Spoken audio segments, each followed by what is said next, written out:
Thursday, 18th September 2025. Good afternoon, and thank you so much for tuning in to Parliament Television. Of course, we bring to you live proceedings of the House starting at 14:30 hours. But before we do that, we have a look at a business that was transacted on the floor of the House yesterday. There were two announcements, and in one of the announcements, the Honourable Madam Speaker did recognize the presence in the public gallery of pupils and teachers from Nakambala Primary School in Mazabuka District. Madam Speaker also did recognize the presence in the public gallery of pupils and teachers from Rego Christian School in Lusaka District. And on behalf of the National Assembly, she welcomed the visitors to the institution. Thereafter, there was a ruling by the Honourable Madam Speaker, and before rendering her ruling, the Honourable Madam Speaker ordered Mr. F.R. Kapyanga, Member of Parliament from Pika, to stand behind the bar of the House and instructed the Sergeant-at-Arms to take the Speaker's mace and stand behind the member. Madam Speaker did inform the House that on Wednesday, 9th July 2025, her office received a letter of complaint from Dr. C.A. Andeleki, Member of Parliament for Katombola, against Mr. F.R. Kapyanga, Member of Parliament from Pika, for his remarks published in the Diggers newspaper, issue number 2031, dated Friday, 4th July 2025, under the headline, "Stand as MP to debate freely." Stand as MP to debate freely, Kapyanga tells Speaker Muti. And she stated that in his letter of complaint, Dr. C. Andeleki MP complained that Mr. F.R. Kapyanga MP accused Madam Speaker's office of being biased against Patriotic Front members of Parliament when presiding over the business of the House. And Madam Speaker further stated that in line with the parliamentary practice and procedure and in accordance with the rules of natural justice, the office of the clerk wrote to Mr. F.R. Kapyanga MP to ascertain whether he had indeed uttered the alleged words.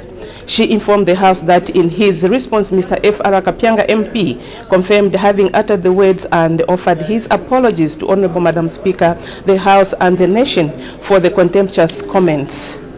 And Madam Speaker observed that the complaint by Dr. C. Andeleki MP raised the issue of member committing contempt of the House by making statements that were disrespectful or reflected on the character or impartiality of the Speaker in the discharge of the Speaker's duties.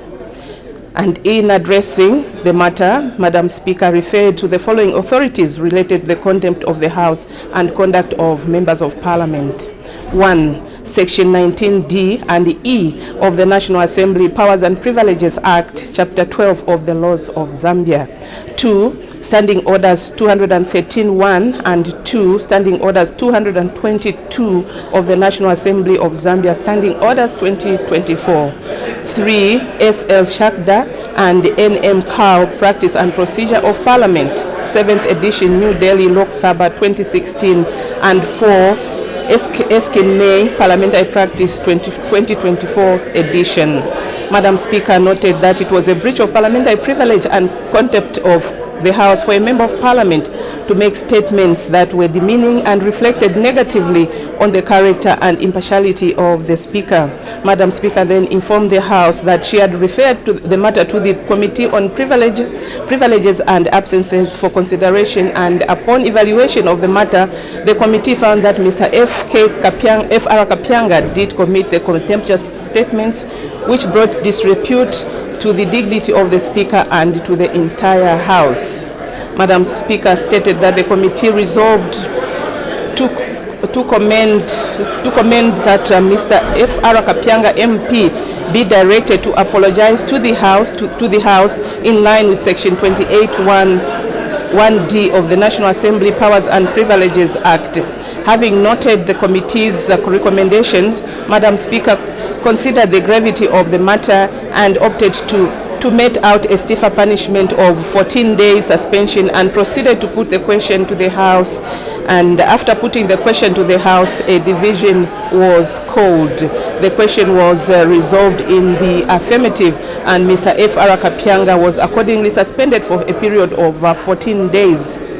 Madam Speaker then proceeded to reprimand Mr. F.R. Kapyanga MP for the contemptuous statements and guided him and the House that a member's right of freedom of speech was not absolute, as it did not extend to the unlawful speeches made outside the House or any libels published in the print newspapers.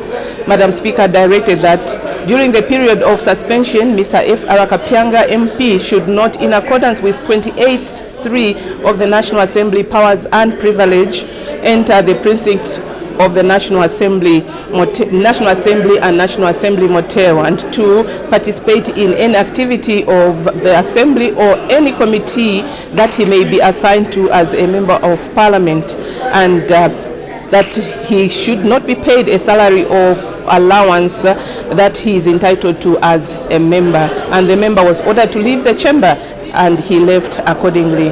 Thereafter, there were 3 matters of urgent matters without notice, and these were raised by Mr. Ngoma, and his subject matter was on the stray elephants terrorizing residents in Lumezi constituency, and this was inadmissible. The other one came from Mr. Mutaya Chalo on the decision by the Ministry of Agriculture to remove farmers who failed to sell at least 10-50 kilograms of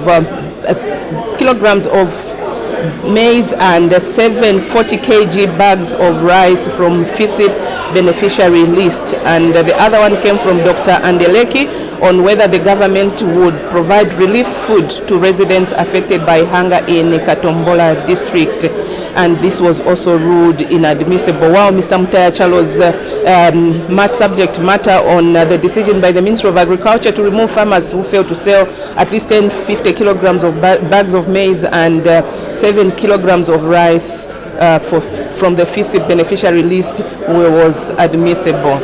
And thereafter, Madam Speaker the House also considered the questions for oral answer number 8 to number 11, understanding order number 80, and then there was a private member's motion that was moved by Mr. Binwa Mpundu, Member of Parliament for Nkana, and this was to set up, the motion was to set up, proposing that the House sets up a film fund.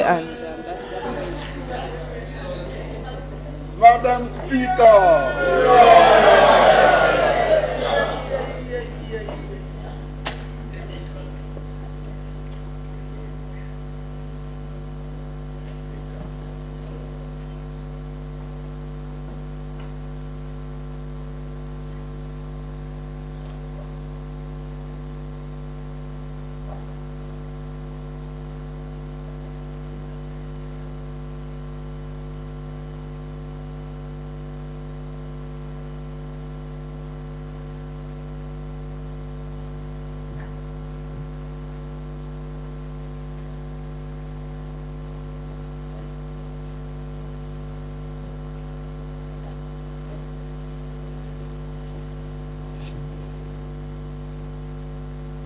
And the King of Zambia, proud and free, land of wealth and joy in unity, victors in the struggle for our rights. We want freedom's fight, oh, and strong and free.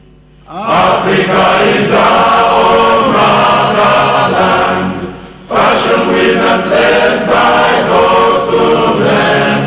Let us all our people join as one, brothers under the sun, oh, one, strong and free. One land and one nation is our cry. Dignity and peace in Zambia's sky, like a noble eagle in its flight. Zambia, praise to thee, oh, one, strong and free. Praise be to God, praise be, bless our great Zambia, Zambia, Zambia. Remain we stand under the flag of our land. Zambia, praise to thee, oh, one,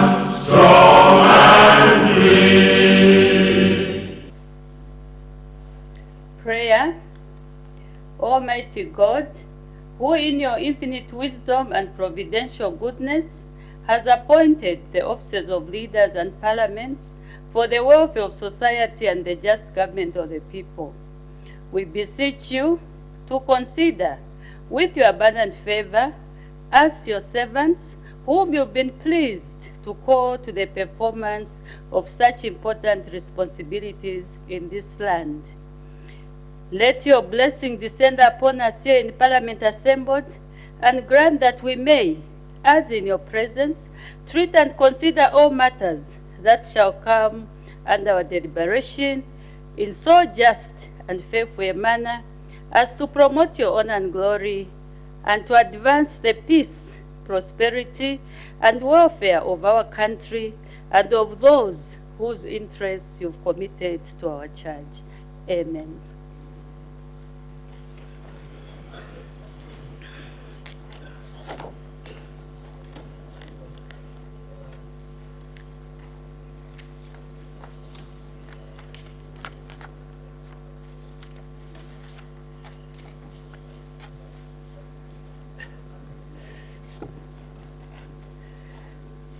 Honorable members, I have two announcements to make.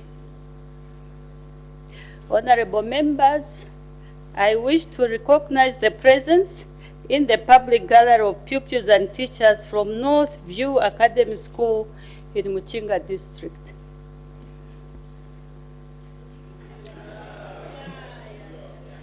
On behalf of the National Assembly of Zambia, I warmly welcome our visitors in our midst. I thank you. You may be seated. The second announcement, honorable members, I wish to recognize the presence in the public gallery of pupils and teachers from Real Vine Christian School in Lusaka District.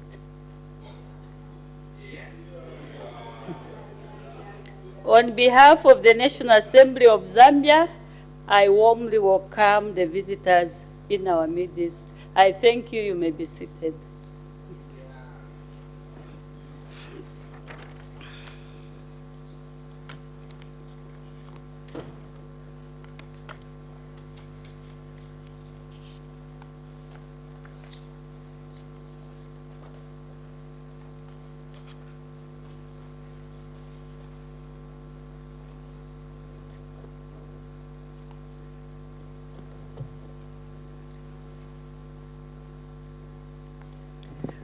Honorable members, I have a ruling to render against Mr. M. Kafwaya, Member of Parliament for Lunte constituency, on a point of order by Mr. F.C. Chatila, Member of Parliament for Momba constituency. The Honorable Member for Lunte is not in the House. As per our practice and procedure, a member who is found in breach of parliamentary privilege and contempt of the House is required to be present in the House when the ruling is delivered. In that regard, the member was contacted by the Office of the Clerk to remind him to be present in the House today, Thursday, 17 September 2025. However, the member has elected to absent himself from the House. I will nonetheless proceed to render the ruling. Honorable members, you will recall that on Wednesday, 16th July 2025, when the House was considering the report of the Committee on Energy, Water Development and Tourism, and Mr. M.F.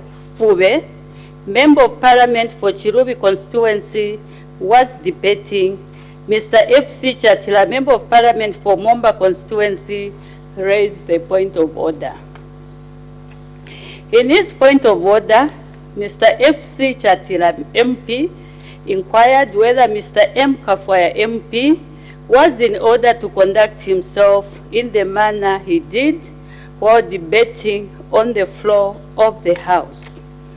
Honorable members, in his immediate response, the Honorable Second Deputy Speaker reserved his ruling in order to start the matter. I have since started the matter and will now render the ruling. Honorable members, the point of order by Mr. F.C. Chatila MP raises the following issues. Number one, a member showing disorderly conduct on the floor of the House. And two, a member showing disrespect to the presiding officer. Honorable members, I will address the issues raised one after another. The first one, a member exhibiting disorderly conduct on the floor of the House. The National Assembly Powers and Privilege Act, Chapter 12 of the laws of Zambia is instructive on the issue of a member showing disorderly conduct on the floor of the House.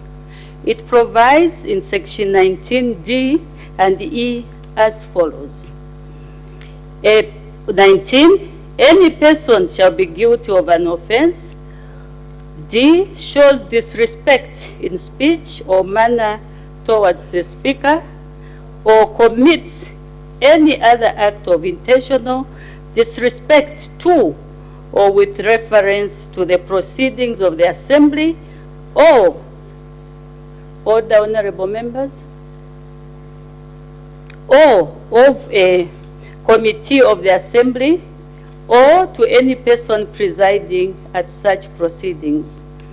Further, standing orders, Orders 2131 and 2, and 215A and 1 of the National Assembly of Zambia Standing Orders for 2024 provides as follows. 213.1. A member shall at all times conduct himself or herself in a manner that upholds the dignity, integrity, and decorum of the House. 2.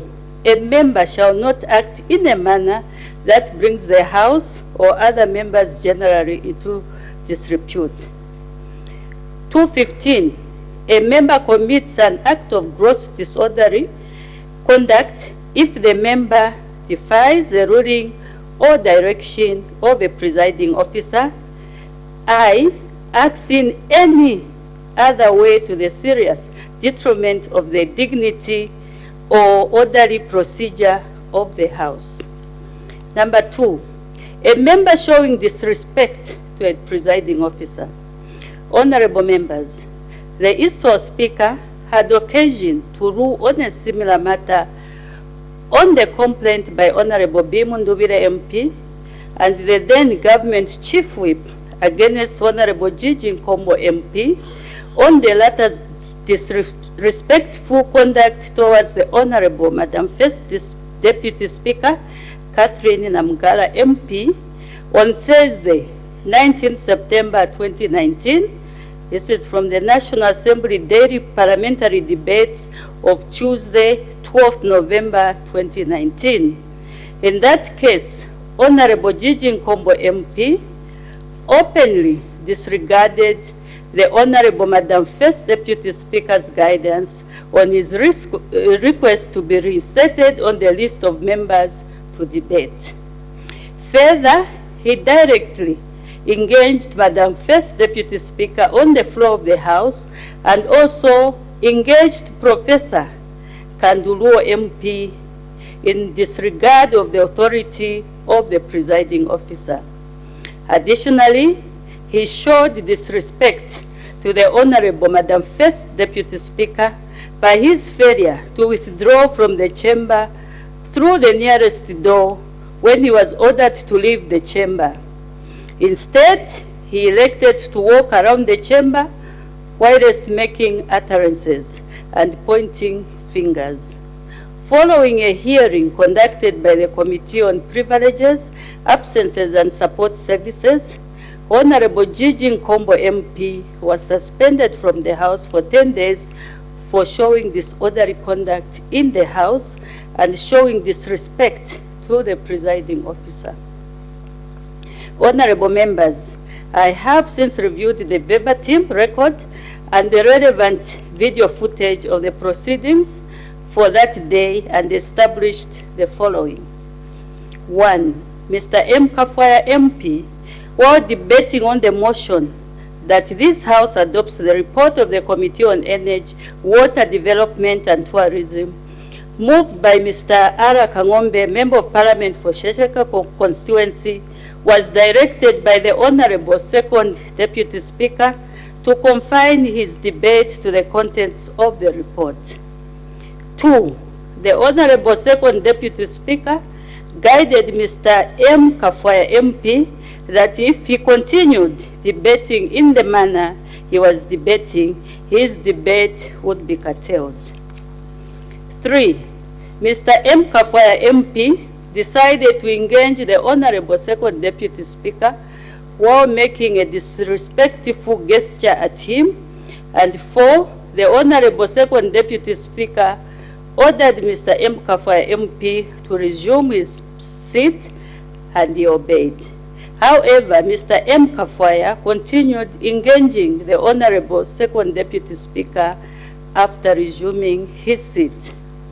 Honorable members, it is clear from his conduct that Mr. M. Kafwaya MP misconducted himself in the House and indeed showed disrespect to the presiding officer. Honorable members, the rules of the House on etiquette and decorum, including the standing orders cited above, were formulated to maintain discipline, decorum, and the dignity of the House.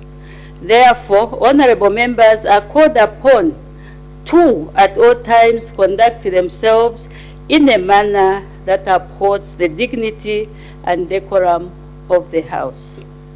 Honorable members, the conduct of Mr. Kafwaya MP amounted to a member showing disorderly conduct on the floor of the House and showing disrespect to the presiding officer. Section 28 of the National Assembly Powers and Privileges Act, Chapter 12 of the Laws of Zambia, provides for disciplinary powers of the Assembly as follows. Number 28(1). Where a member is found to have committed a contempt of the Assembly, whether specified in Section 19 or otherwise, the Speaker, the Committee on Privileges, or a select committee appointed under subsection 6 may impose any one or more of the following penalties. A formal warning, B, admonition, C, a reprimand, and D, an order directing the member to apologize to the Assembly in a manner determined by the Assembly. 2. Where a member is found to have committed contempt of the Assembly of a serious nature and none of the other penalties are sufficient for the contempt committed by the member, the Speaker shall, on the resolution of the Assembly, suspend the member from the Assembly for a period not exceeding 30 days. Honorable members, considering the seriousness of the offense committed by Mr. M. Kafwaya MP, and in view of the various authorities and precedent I have placed reliance on, I have in exercise of my powers under Section 28(2) of the National Assembly Powers and Privileges Act, decided to suspend Mr. M. Kafwaya MP from the service of the National Assembly for a period of 30 days. That's in accordance with Section 28(2) of the National Assembly Powers and Privileges Act, which requires a resolution of the House to suspend a member from the House. I now put the question. The question is that the House accordingly suspends Mr. M. Kafwaya MP for a period of 30 days with effect from today, Thursday, 18th September 2023. As many as are of that opinion say aye. Aye. Of the contrary say no.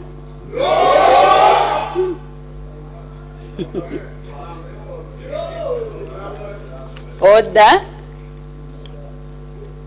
I think the ayes have it. The House resolves accordingly.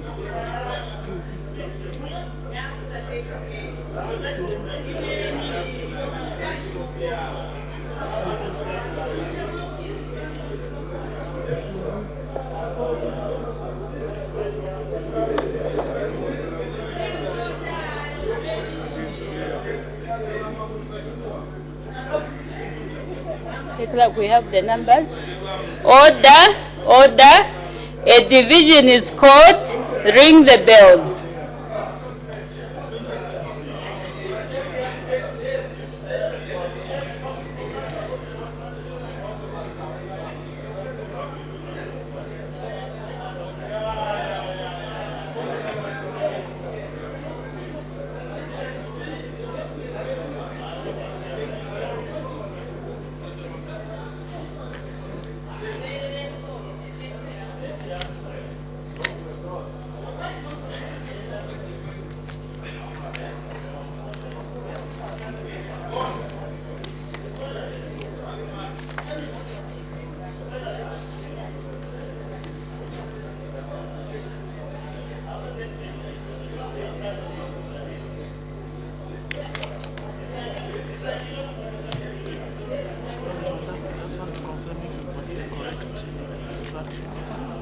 Business to come on the floor of the House. There are 4 questions for oral answer understanding orders 82, and thereafter there is a resumption of debate on motion of thanks that was moved by Chisamba Member of Parliament Chushika Sanda on the President's address of Friday 16th September 2025. So this motion continues until end of next week. So some of the questions for oral answer expected is coming from Shuangandu Member of Parliament, Mr. Kapyongo, and he's directed his question to the Minister of Defense on what led to the murder of 2 Zambia National Service ZNS officers at the ZNS factory in Lusaka West, Lusaka District on 7th September 2025, and also whether government is aware that the murder has led to citizens fearing for their safety and what urgent measures are being taken to ensure safety of officers countrywide. We also have a question coming from Babala Member of Parliament. This is question for oral answer understanding order 80, and he's directed this question to the Minister of Finance and National Planning on what measures are being taken to integrate population growth data in the 2026 national budget as promulgated by the United Nations Population and Development Commission commitments, and whether government has any plans to include the allocation of reproductive health services in the 2026 national budget, and if there are no such plans, why those? So those are some of the questions that are expected to be considered on the floor of the House. In the meantime, the House is yet to vote on a decision on a ruling that has just been rendered on the floor of the House by the Honorable Madam First Deputy Speaker on whether or not Mr. Kafwaya Mutotwe, a Member of Parliament, should be suspended for a period of 30 days for misconduct on the floor of the House. So that is the ruling that has just been rendered on the floor of the House. Lunte Member of Parliament, Mr. Kafwaya Mutotwe, a decision is yet to be made through a vote by the members of Parliament on whether he should be suspended for a period of 30 days or not for gross misconduct on the floor of the House.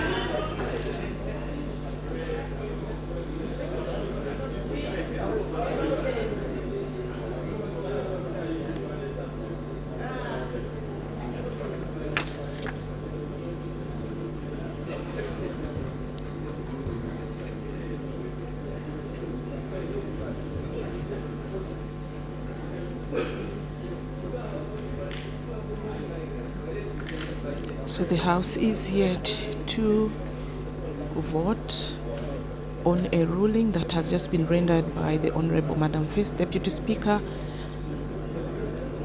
on whether or not the Lunte Member of Parliament, Mr. Mutotwe Kafwaya, whether or not he is suspended for a period of 30 days for misconduct on the floor of the House. So the House is waiting to vote, members of Parliament to vote so that a decision can be made. And the House is yet to consider 4 questions for oral answer. We have one understanding order 82, and we have 3 questions understanding order number 80. And one of the questions understanding order number 80 is coming from Mr. Emmanuel Bara, Member of Parliament for Muchinga, and he wants to find out from the Minister of Community Development and Social Services whether government has any plans to empower over 50 differently abled people in Muchinga district with the following hand tractors. Close the bar, clear the lobbies, and lock the doors. The House will vote electronically, only using the Bosch multimedia units. Please log into the system. When you hear the paging sound, the vote has opened and the voting screen is displayed on your microphone. Select the present key. On the top right side of the screen, you will see the words, please cast your vote. Select one of the options, yes, no, abstain. Once you have selected one of the options, you will see the words, vote has been cast on the right side of the screen.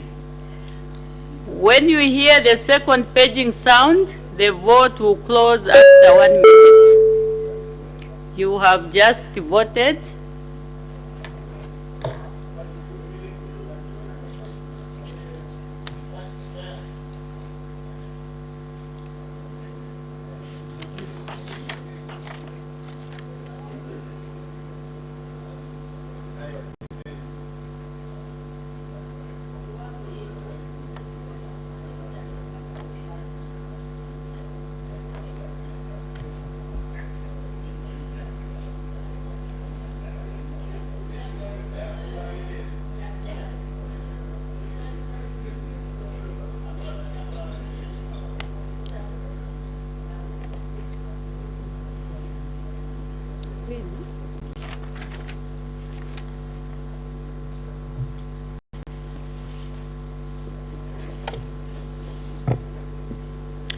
The results are as follows.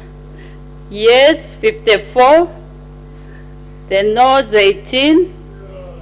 Abstain, 0.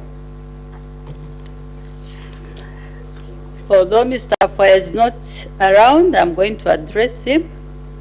The House is extremely displeased with your conduct of engaging the presiding officer or making disrespectful gestures at him. As a long-serving member of the House, you are well aware that showing disorderly conduct on the floor of the House and showing disrespect to the presiding officer is not allowed, as it degrades the decorum and dignity of the House and brings the House into public ridicule. Your conduct on the floor of the House did not only disrespect the presiding officer, but also undermined the integrity, dignity, and decorum of this House. I therefore expect that in future you conduct yourself in a manner befitting a senior member of this august House. Finally, I wish to reiterate that gross indiscipline and misconduct will not be tolerated from any member. As I conclude, I wish to inform you that in accordance with Section 28(3) of the National Assembly Powers and Privilege Act, during the period of your suspension, you shall not, 1, enter the precincts of the Assembly, and this extends to the National Assembly Motel, 2, participate in any business or activity of the House or a committee that you are signed in your capacity as a member of the National Assembly, and 3, be paid a salary or allowance that you are entitled to as a member. Mr. Kafuaya will go on suspension for 30 days as resolved by the House from today, Thursday, 18th September 2025 to Friday, 17th October 2025. I thank you.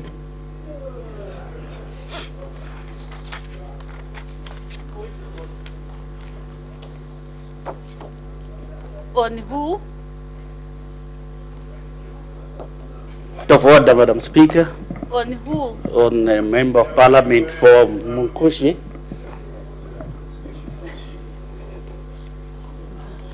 At a later time? Because I've just finished reading the ruling.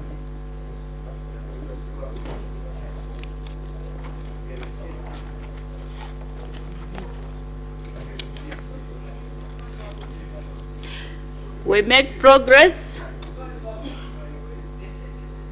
Agent matters without notice.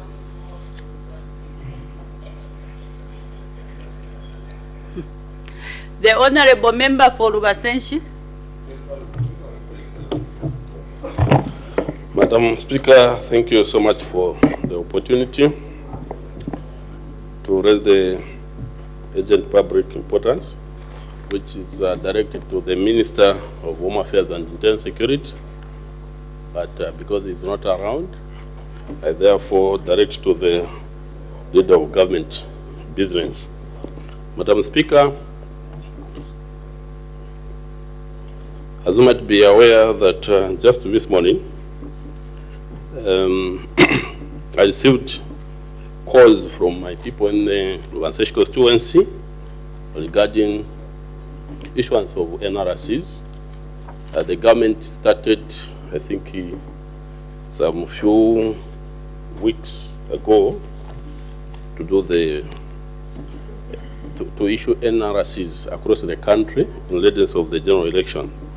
And my people in Rubansesh constituency such as Ulambo, Monemenda, Jeketovela, and some places, these people were told to go to centers where officers from office under Ministry of Home Affairs to issue NRCs.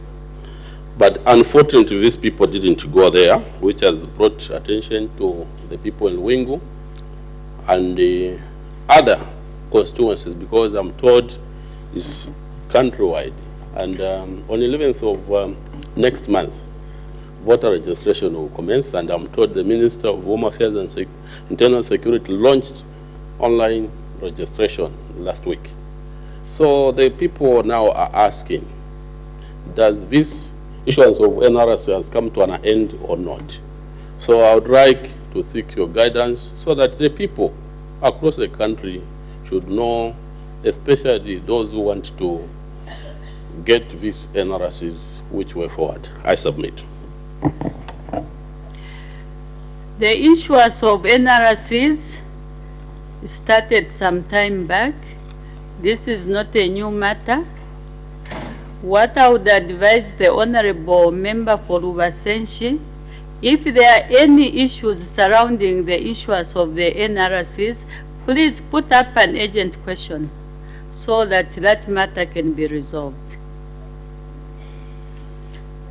The Honorable Member for Kasenengwa. Madam Speaker, thank you very much for this opportunity to raise an urgent matter of public importance. Madam Speaker, this will seem like a repeat of what we have always said, though today it comes in a different form, and that is human-animal conflict. Madam Speaker, of late we have seen videos of people engaging or provoking wild animals, especially elephants. And I would like to direct this matter, Madam Speaker, to the Minister of Tourism. It appears there is a growing tendency, Madam Speaker, of provoking wild animals. And recently, I think 2 or 3 days ago, there was a child who was killed by a wild beast. And that was out of provocation. It now appears that people found fun, maybe it's lack of entertainment or maybe recreation facilities, that now we've begun to engage these elephants, directly engaging them, chasing them, like you're running around with a puppy. So I would like to find out from the Minister of Tourism what kind of sensitization they are giving to people who live in these game areas so that they should stop provoking or engaging these wild animals. I thank you, Madam Speaker. Thank you so much, Honorable Member. To me, this matter does not qualify under urgent matter without notice. However, you can either maybe bring up a question to the Minister so that you can be attended to on the floor of this House. Otherwise, it does not qualify.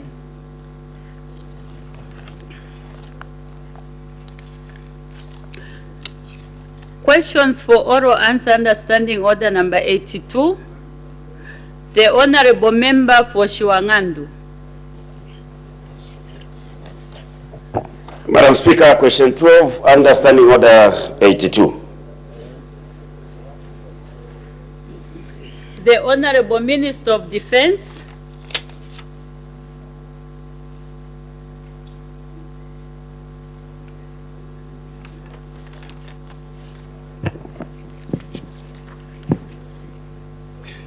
Thank you very much, Madam Speaker. Madam Speaker, the Honorable Member for Shiwangandu. Maybe before the Minister comes in, there is an indication for a point of order. The Honorable Member for Korokoso. Thank you, Madam Speaker, and apologies to the Honorable Minister who was on the floor. Madam Speaker, my point of order is pursuant to Standing Order 48, duties of a government chief whip, and particularly G, which states duties of the government chief whip would include assisting the presiding officers maintain discipline in the House.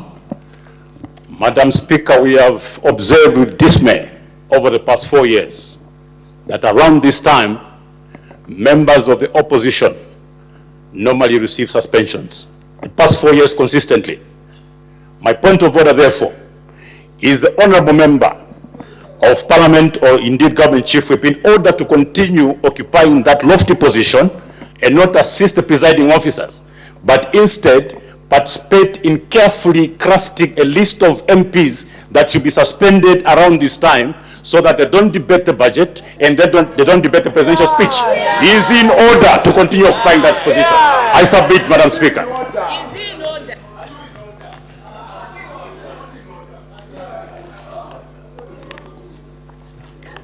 Order, honorable members. Order. It is the duty of every member of parliament in their house to observe decorum in the house. And there is no way the house will continue doing business as usual if some members are bringing disorderly conduct in their house. So according to the standing orders which guide us, we follow the standing orders. If there is any member who is found wanting, the punishment would be meted to that member. It does not say the member should do, they should be balancing of members from the right and from the left. Honorable members, it is clear that whoever is found wanting in the house will be punished accordingly.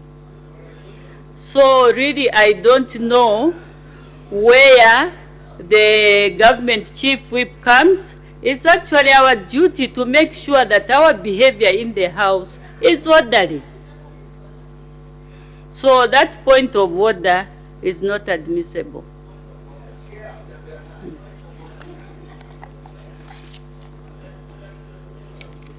The honorable member for Mongu Central.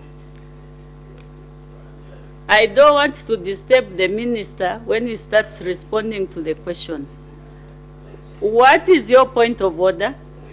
Thank you very much, Madam Speaker, for allowing the people of Mongo Central to raise a point of order. The point of order I want to raise is pursuant of Standing Order 215, specifically C, which I'm going to read later just now.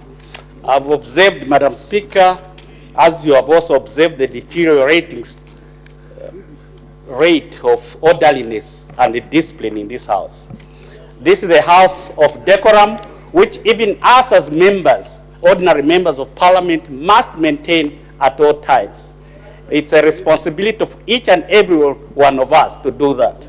Standing Order 215C says, a member commits an act of gross disorderly conduct if the member C demonstrates or makes disruptive utterances against the suspension of a member. While I was sitting here, Madam Speaker, quietly as I always do, without making any running commentaries, I observed that the Honorable Member from Mukushi South, Honorable Chisopa, was busy disrupting your ruling, Madam Speaker. Order, order, Honorable was busy members. disrupting your ruling, Madam Speaker, making disruptive commentaries against you, questioning your ruling at the same time. This, Madam Speaker, is disorderliness according to this standing order of the highest order. Is a member of Parliament from Mukushi South, who is a very good friend of mine, by the way, in order to make such comments while you are giving such an important ruling so that we can maintain order and discipline and decorum in this House. I seek your very serious ruling, Madam Speaker. Thank you very much. Order, honorable members. If such a situation existed, then the honorable member was out of order. We make progress. The Honorable Minister of Defense to respond to the question raised by the Honorable Member for Shiwangandu. Thank you very much, Madam Speaker. Madam Speaker, the Honorable Member for Shiwangandu constituency. All the Honorable Members, we can consult from outside. Honorable Stephen Kampyongo asks the Honorable Minister of Defense the following questions. A. What led to the murder of 2 Zambia National Service officers at a Zambia National Service furniture factory in Lusaka West, Lusaka District, on 17 September 2025? B. Whether the government is aware that the murder has led to the citizens fearing for their safety. And C. What urgent measures are being taken to ensure safety of officers?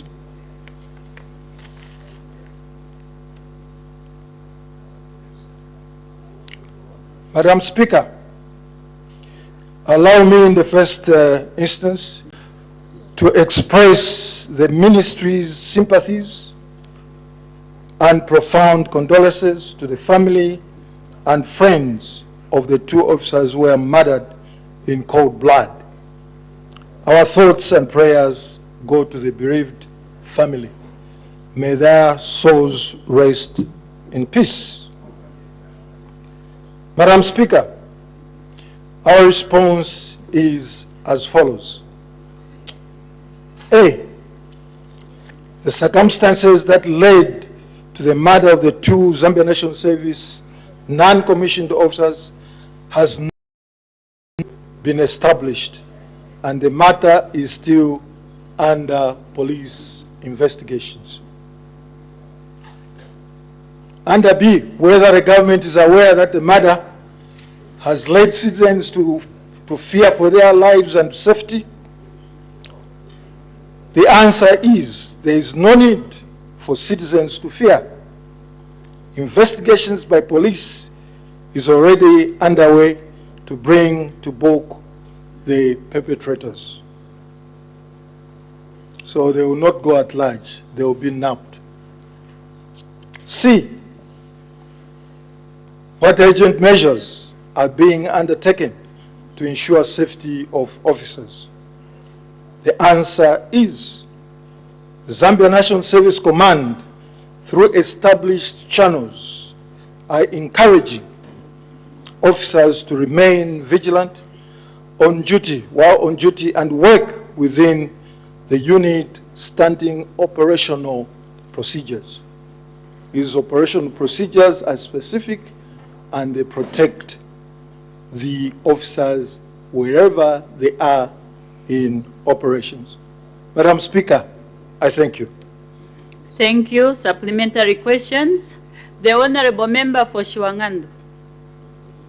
Thank you so much, Madam Speaker. And before I do a follow-up question, Madam Speaker, just to also aid you ensure that even those who sleep on duty in this August House are also made to be punished, because we are not here to sleep. Madam Speaker, through you, Honorable Minister, these two senior non-commissioned officers who were gruesomely murdered were on duty, armed, as it's supposed to be when they are doing sentry duties. How, sentry duties, how, Madam Speaker, even as much as the Minister is assuring the people not to be worried, Madam Speaker, if two trained men can be killed in that gruesome manner, chopped, their uniforms stripped, bent together with the firearms, who are we as civilians not to be concerned? Honorable Minister, why have you decided to leave these investigations, knowing the complex nature of our defense systems, to the police, instead of opting for a joint investigation team which could have drawn other specialized officers from the other defense wings? I thank you, Madam Speaker. The Honorable Minister of Defense.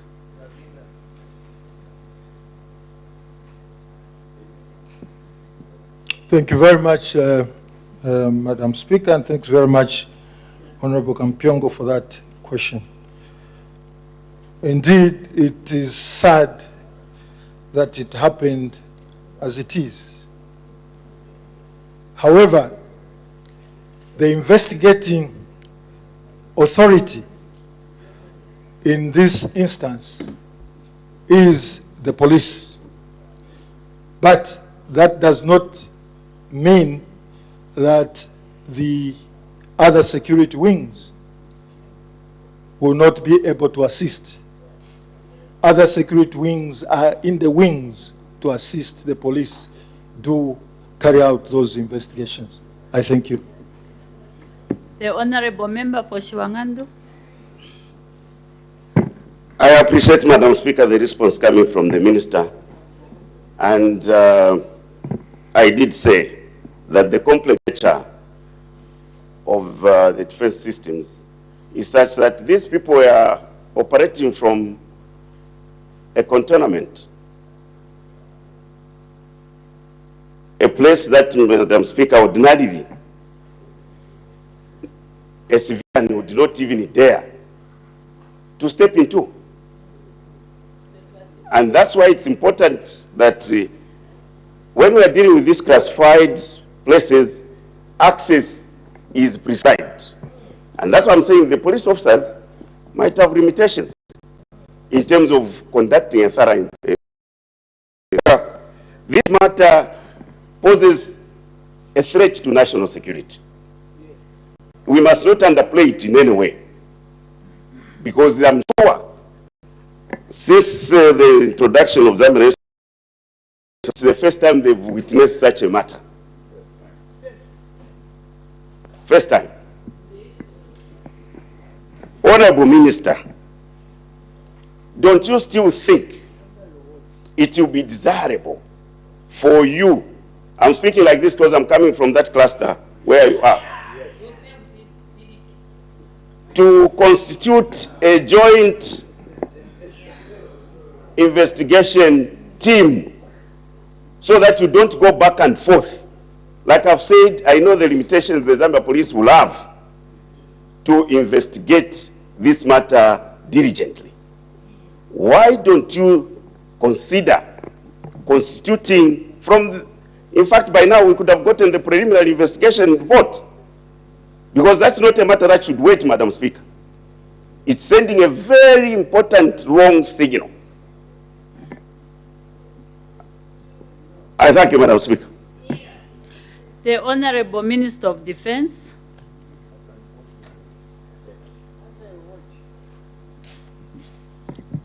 Thank you very much, Madam Speaker, and thanks very much, Honorable Kampiongo. We truly appreciate the fact that you are from the previous government, coming from the defense and security cluster. And so, because of that, you should know that despite the fact that we have the Zambia police in this instance, we as defense and security cluster are very much on top of this. We, together with the police, will definitely investigate this matter. The only difference is that the police will be the leading investigator. The other agencies are in the background and will provide the necessary professional assistance. And so we'll take on board your views and suggestions, Madam Speaker. I thank you. The Honorable Member for Kantanshi. Thank you, Madam Speaker.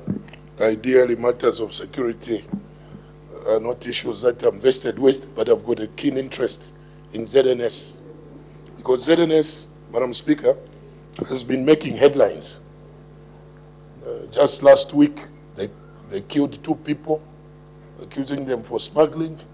The other time, it was in Kantanshi, in Kankoyo constituency.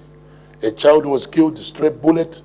There's something that is not right going on in ZNS. But I would like to find out from the minister. The family is in anguish for those 2 officers. Surely there must be a time frame, considering how modern ZNS is, or indeed your security defense team is.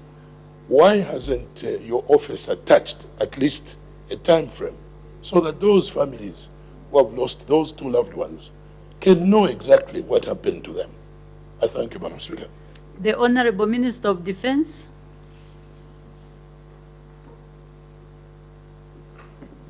Thank you very much, Madam Speaker. Thanks very much for that question, Honorable Member. Honorable Member, you are saying it's a complex issue. It is complex, and as such, investigations of this nature cannot be given a timeline. No matter how much we want to speed up the investigations, as complex as this incident is, it would be folly for me to attach a timeline. All I can assure you is that the police will be working day and night to ensure that we come to the bottom of this case. I thank you. The Honorable Member for Chipiri. Thank you, Madam Speaker. I think my question has been asked by Honorable Member of Kantanshi. I also wanted to emphasize on the time frame, looking at the gravity of this case. Thank you, Madam Speaker. Thank you. The Honorable Member for Kawata. I'm grateful, Madam Speaker, for the opportunity. Honorable Minister, I think this is not the first time. We saw this incident again happened in 2002. Again, ZNS officers were killed while actually manning the security installation. Is it possible if your ministry can consider setting up CCTV cameras to protect also the lives of our men in uniform? Thank you. The Honorable Minister of Defense. Roger, that will be taken into consideration. Thank you. The Honorable Member for Chembe. Yeah, thank you, Madam Speaker. What I can say is that there is a saying that the state has a duty to look after the soldiers, of course the army, and just vice versa. The army has got a duty to look after the state. And on that score, I think my question has been asked by my colleague, where concerning the surveillance cameras to this vital installation which our officers are saying. Thank you very much, Madam Speaker. Thank you. The Honorable Member for Bangweulu. Thank you, Madam Speaker. Honorable Minister, I just want to re-emphasize the point that Honorable Kampiongo brought out in terms of preliminary report. Because as you may be aware, ZNS has its own military intelligence and its military police. And it has been 2 weeks since that event took place. So when are you likely to put a preliminary report at all? Thank you, Madam Speaker. The Honorable Minister of Defense. Again, at the danger of repeating myself, the report will be tabled in due course. Let the investigation agencies do their job. It's important that they do their job. Let's not rush them. They will do their job, and after the job is done, you will be informed accordingly. I thank you, Madam Speaker. The Honorable Member for Chinsali. Thank you, Madam Speaker. Honorable Minister, on the issue of fear among the citizens, you said that there is no need for people to live in fear, considering that the issue is being handled by the police. The answer that I don't find to be enough or adequate. So I would like to ask from you, what assurance are you giving the Zambian people as to how safe they are? Because they have seen that people who they deem that these people are at least safe and people fear them. They are the people that are being killed like they are just ordinary people, yet they are people that they are men in uniform. So what assurance are you giving the people as to how safe they are out there? Madam Speaker, I thank you. The Honorable Minister of Defense.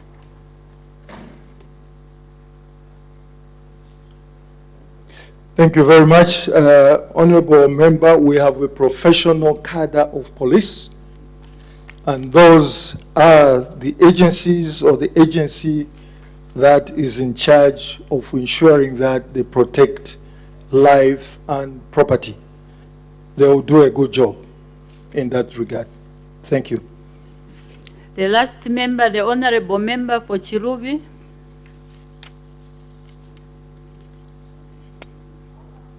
Thank you, Madam Speaker.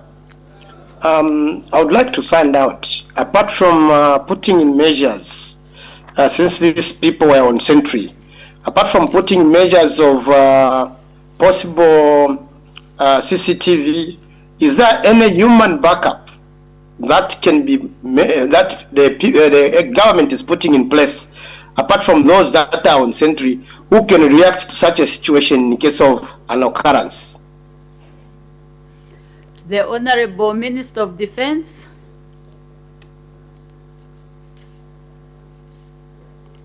Thank you very much, Honorable, for that question. As it is, the way it is done is that the sentries, the gates are manned by 2 sentries. And in terms of backup, it is at a certain other location, what is called an operation room, which then will provide the necessary backup.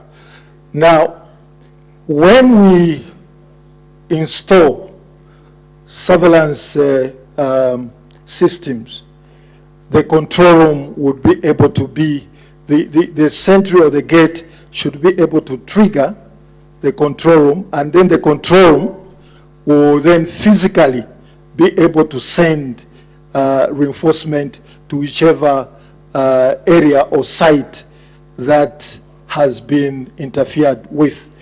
This is the system that we hope to put in place. But as at now, it's just a matter of the control room, which then should get a trigger from the sentry, and then the control room would then be able to deploy physically when need arises.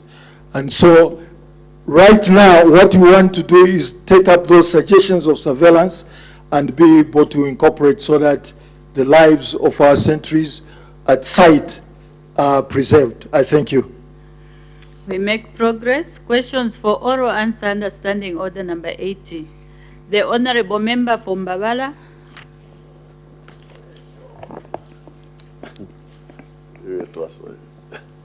Thank you so much, Madam Speaker.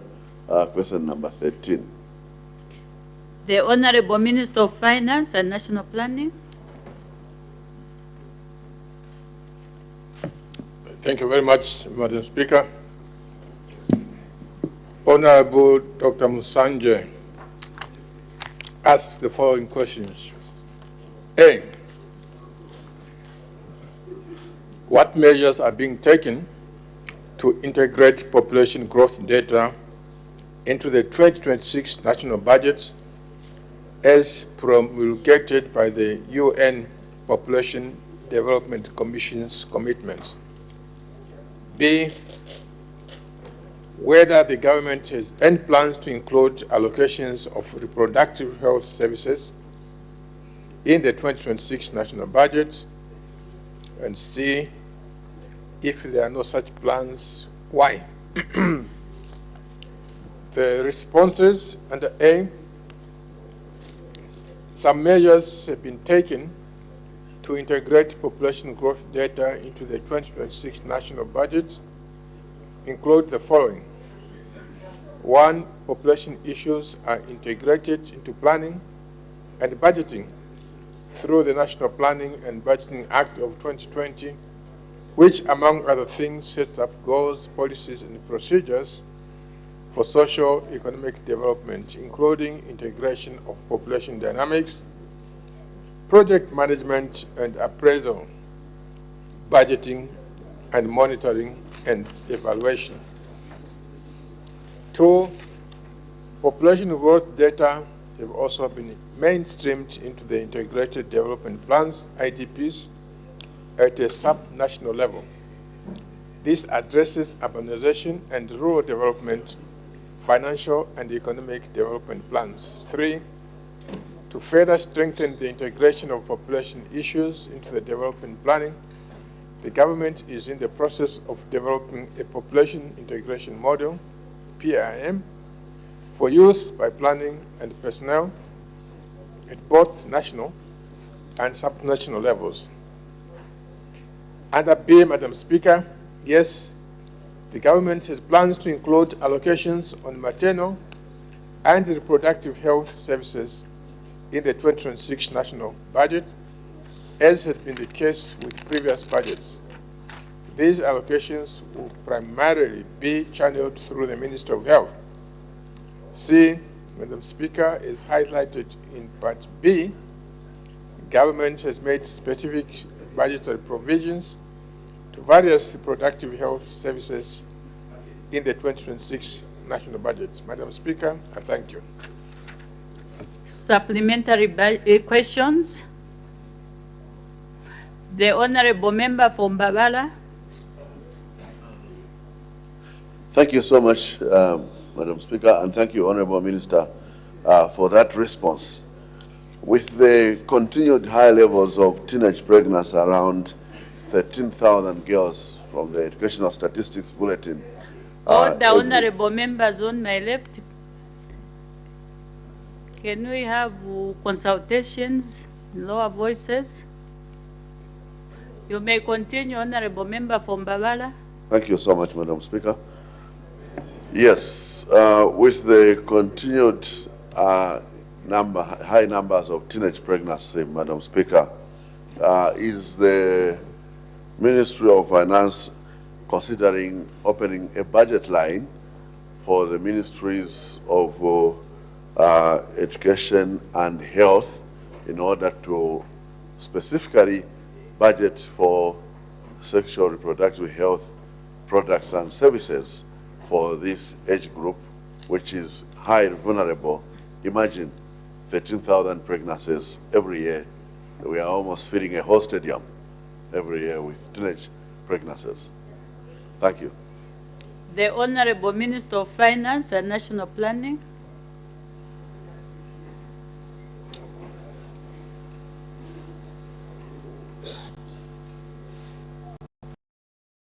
Madam Speaker, as with other detailed technical issues, such as the one that the Honorable is raising, the best way of dealing with that is to get it incorporated into the budget submissions of the relevant technical ministry. They are the ones who can make estimates of how much is required to deal with a problem like that. And then that estimate can be considered by the Minister of Finance, just like is the case when normally, for example, they are budgeting for drugs under the Minister of Health. No one comes to say, the Minister of Finance provide money for this and that. They provide a global budget which include all the relevant drugs, and that's what gets funded. So the Honorable can discuss that with the relevant technical ministry. I thank you, Madam Speaker.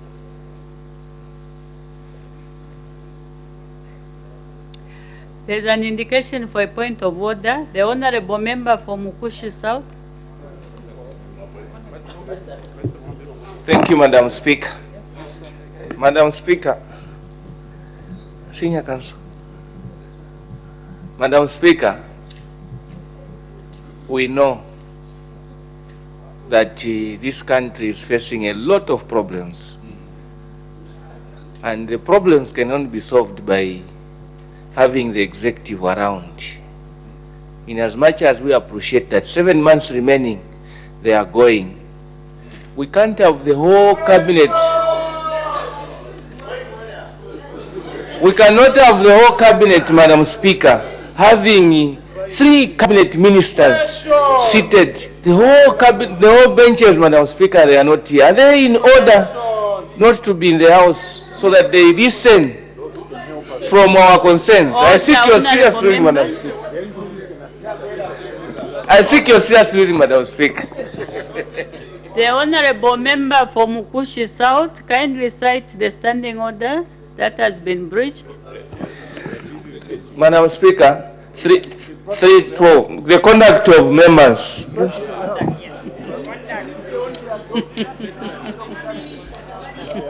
The conduct of members, Madam Speaker.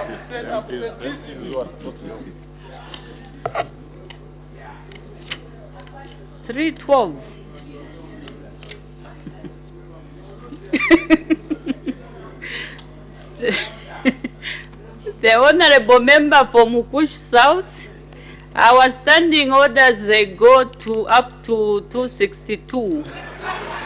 So your point of order is not admissible. I'll take the last member, the Honorable Member for, is that Chirubi? The Honorable Member for Chirubi.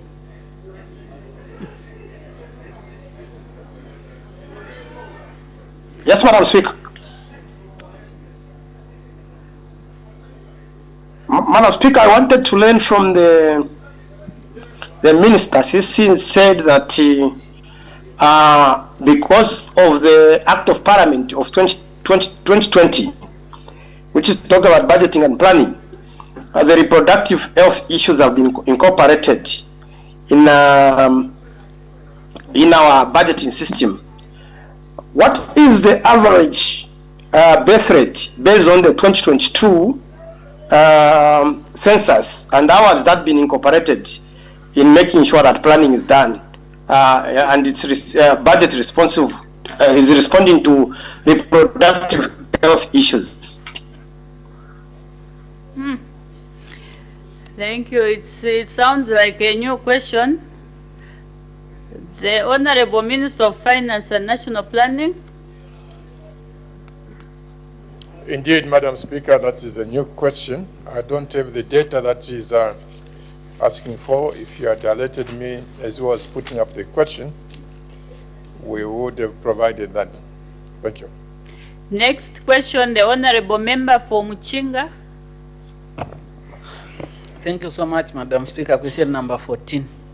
The Honorable Minister of Community Development and Social Services.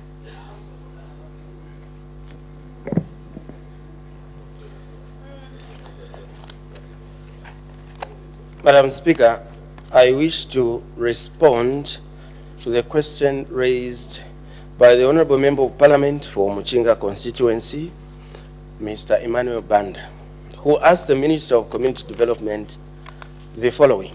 A, whether government has any plans to empower the over 250 differently abled people or persons in Muchinga parliamentary constituency with the following. 1, hand tractors. 2, livestock. And 3, sewing machines. B, if so, when such plans will be implemented, and C, if there are no such plans, why? Madam Speaker, on part A of the question, the ministry currently does not have specific plans to empower beneficiaries with livelihood empowerment tools directly, such as hand tractors, livestock, or sewing machines. However, there are opportunities within existing programs that may benefit persons with disabilities, including those in Muchinga constituency. Allow me to highlight some of these opportunities, Madam Speaker. 1, hand tractors. While the ministry does not provide hand tractors directly, the Food Security Park FSP Recovery Initiative provides opportunities for the community to buy farming implements, which may include hand tractors. This is done through recoveries which are based on the principle that beneficiaries contribute part of their harvest back into the program. This revolving mechanism ensures sustainability, accountability, and expanded access to farming implements to other vulnerable households, including persons with disabilities. 2, livestock. Through the alternative livelihood intervention under the same program, the ministry has the potential to empower households, including persons with disabilities, with livestock. This component specifically targets beneficiaries in drought-prone areas where livestock production has a comparative advantage over crop farming, or where livestock are not traditionally reared. 3, sewing machines. The ministry does not have a dedicated program through which sewing machines are distributed. However, opportunities exist through collaboration with other government agencies, cooperatives, and community-based initiatives that complement the ministry's mandate of promoting inclusive livelihood interventions. Madam Speaker, on part B of the question, the issue falls off as government has no explicit plans at present to empower the over 250 persons with disabilities in Muchinga parliamentary constituency with the said items. On Part C, the House may wish to note that beyond the ministry's own programs, government works in partnership with cooperating partners, civil society organizations, and the private sector, who support complementary livelihood initiatives such as skills training, provision of assistive devices, and access to income-generating equipment like sewing machines. Government, therefore, remains committed to strengthening those partnerships and mobilizing additional resources to ensure that those with disabilities, including those in Mchinga parliamentary constituency, are not left behind in accessing sustainable livelihood opportunities. Madam Speaker, government, through the ministry, remains steadfast in promoting inclusive empowerment through its mandate and in collaboration with key stakeholders. I thank you, Madam Speaker. Thank you. Supplementary questions. The Honorable Member from Chinga. Thank you so much, Madam Speaker. And thank you so much, Honorable Minister.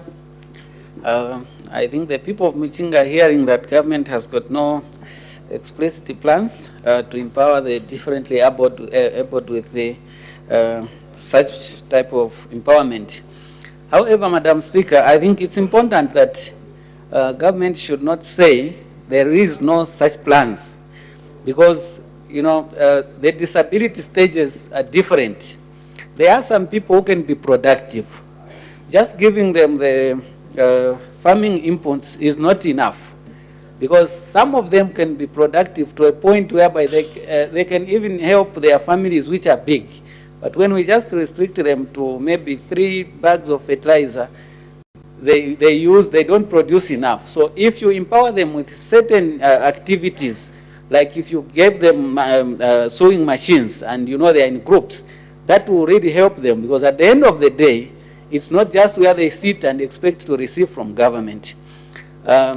Madam Speaker, my question to the Honorable Minister is it only in Mchinga constituency where such plans are not there, or it's countrywide? I thank you, Madam Speaker. Oh, sure. The Honorable Member for Chinsali, you still have the point of order before the Minister comes in? Yes, Madam Speaker. Madam Speaker, my point of order is based on Standing Order number 71. When the Honorable Minister of Finance was responding to the question by Honorable Member from Mbabala, he referred to the Member of Parliament from Mbabala as Honorable Dr. Munsanje. Now, Madam Speaker, when you earn a doctorate through honorary means, you are not supposed to be referred to as a doctor, as it creates a potential to create confusion between people who have earned a doctorate, like Honorable Msokotwane himself, who spent years to earn his doctorate in monetary economics, and those that have earned it in an honorary way. So was he in order to refer to my friend and big brother, Honorable Munsanje, as a doctor, when in fact he is not a doctor who has qualified through earning a doctorate, but he has been given an honorary doctorate? That's why even National Assembly has not recognized that as a doctorate. They refer to him as Mr. So was the Minister of Finance in order to refer to my beloved brother as doctor? Thank you, Madam Speaker.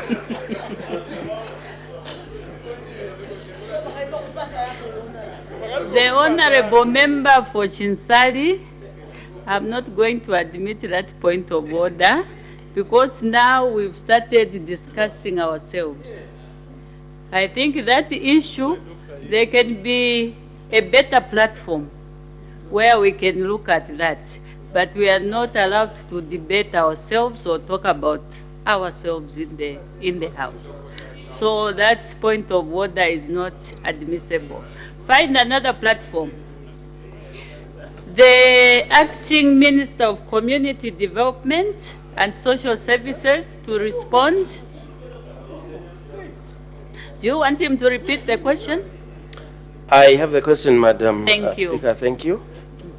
Madam Speaker, firstly, I would like to appreciate the additional suggestive information that the Honorable Member has given relating to what government may wish to consider to make the social security support they give to the differently abled to be more impactful by considering empowering them with implements that they may use so that they put to good use that which they receive from government. We thank you for that, and we take that into consideration. Now, on your substantive question, whether the government relating to plans is does not have such plans to give these implements, whether it's just in Muchinga constituency or the whole nation, my immediate answer is that your question, Honorable Member, was constituency specific. You are asking about whether government has plans in Muchinga. You didn't ask about the country. However, I can give you a bonus answer that government programs, whether they are plans or not, actually are national in approach. I thank you, Madam Speaker. Thank you. The Honorable Member for Mbabala. Thank you so much, Madam Speaker, and thank you, Honorable Minister, for that response to the people of Muchinga. Honorable Minister, I wanted to find out if given the context in Muchinga, if the ministry has got any plans to expand the social cash transfer to increase it and include these persons with disabilities in Muchinga who are interested in these services. I thank you. The Acting Minister of Community Development and Social Services. Thank you, Madam Speaker. Although it's a totally different question, I would proceed to indicate that these persons, according to the list availed at the ministry, they are actually already beneficiaries under the social cash transfer. I thank you. The Honorable Member for Muchinga. Thank you so much, Madam Speaker. This one is not necessarily a question. I just want to tell the Minister of Community Development and Social Services that Muchinga has got 2 areas which are very difficult to reach, that is Chisomo Ward and also Kavansa. And the time frame that you gave to the Social Security Officer in Serenge was not enough. So I'm sure by the close of that period, he hasn't reached these areas to do the registration of new beneficiaries. So now it's a request that as you go back to the office, please, can you consider extending time to our Serenge office so that they can reach Chisomo and Kavansa. And also even payments should be allowed that they should be made manually because there is no network. Madam Speaker, I thank you. Thank you. I don't know whether the Minister wants to comment. It was just a comment. Madam Speaker, it was just additional information for the ministry's consideration. Thank you. The last member, the Honorable Member for Mitete. Thank you, Madam Speaker. Minister, when you were answering the question coming from Dr. Musanje, you indicated to say these people are already there getting monies. Are they the ones getting the 1,200 kwacha? Because the rest get 800. Just confirm that even in Muchinga, there are those who are getting 1,200 kwacha, as in Shangombo and Mitete. Thank you, Minister. The Acting Minister of Community Development and Social Services. Thank you, Madam Speaker. Just like I had caveated that the question from Honorable Musanje was actually a new question, I therefore proceed accordingly. I thank you. We move to the next question. The Honorable Member for Kabwe Central. Thank you so much, Madam Speaker, for the opportunity to ask a question. Question 15. Thank you. The Honorable Acting Minister of Justice. Thank you, Madam Speaker. Ms. Luindi, to ask the Minister of Justice, A, whether the government has any plans to deploy additional High Court judges to Central Province, which had only one judge as of March 2025. B, if so, when the plans will be implemented, and C, if there are no plans, why? Madam Speaker, I wish to inform the House that A, yes, a judge will be deployed in Kabwe once new judges have been recruited. As the Honorable House may recall, in the last session, this House passed the Superior Court's Number of Judges Act 2025, which increased the number of High Court judges from 60 to 100. This will enable the deployment of judges across the country, including Kabwe Central Province. B, it is expected that following the enactment of the Superior Court's Number of Judges Act 2025, the Judicial Service Commission will carry out the recruitment of judges. It is anticipated that the process will be undertaken by first quarter of 2026. And C, due to the responses above, C falls off. I thank you, Madam Speaker. Thank you. Supplementary questions? The Honorable Member for Kabwe Central. Thank you so much, Madam Speaker, and thank you, Minister, for your answers. I must say that the current judge we have, the resident judge we have, Judge Remban, is really overwhelmed, because since the demise of Judge Kamwende in 2023, he has been alone. The cases have doubled, and we all know that his justice delayed, his justice denied, and also himself is overwhelmed. He has no time to sleep. At night he has to prepare judgment, and this is too much for him. So since we have said maybe 2026 there will be recruitment, are we able to be sending relief judges just to help him to attend to many cases that are piled on his desk? Thank you so much. The Acting Minister of Justice. Thank you, Madam Speaker. Madam Speaker, as I said, this process will be undertaken by the first quarter of 2026. It's a process really of looking for judges. We do sympathize that one judge cannot handle such cases, but it is the way we find ourselves in, because there are only 60 judges in the whole country. Now we increased to 100 judges. So I think there will be relief at some point, but it's not too far from now. Thank you, Madam. The Honorable Member for Lukasha. Madam Speaker, thank you for the opportunity to ask the Minister a follow-up question. Honorable Minister, the process of recruiting judges will take quite some time, but this matter hinges on access to justice. Wouldn't it be prudent for government to consider interim measures to make sure that maybe there's a judge who goes there once in a month or twice in a month to go and relieve the colleague at the Kabwe registry? I ask this question, Minister, because Kabwe registry is one of the biggest registries in the country, and like the Honourable Member said, the judge there is overwhelmed with cases. I thank you, Madam Speaker. The Acting Minister of Justice. Thank you, Madam Speaker. We may consider that, but also not falling in prey that we go and get a judge from somewhere, and then these other judges or a judge is overwhelmed again. Yeah. So we may consider that, but with a caveat that we know that the other places that we get those judges, we are not overburdening those that remain. So maybe that it can be considered. The Honorable Member for Shiwangandu. Thank you, Madam Speaker. Honorable Minister, Acting Minister, yes, indeed, it's desirable to have more judges so that the people in the Central Province can have access to justice.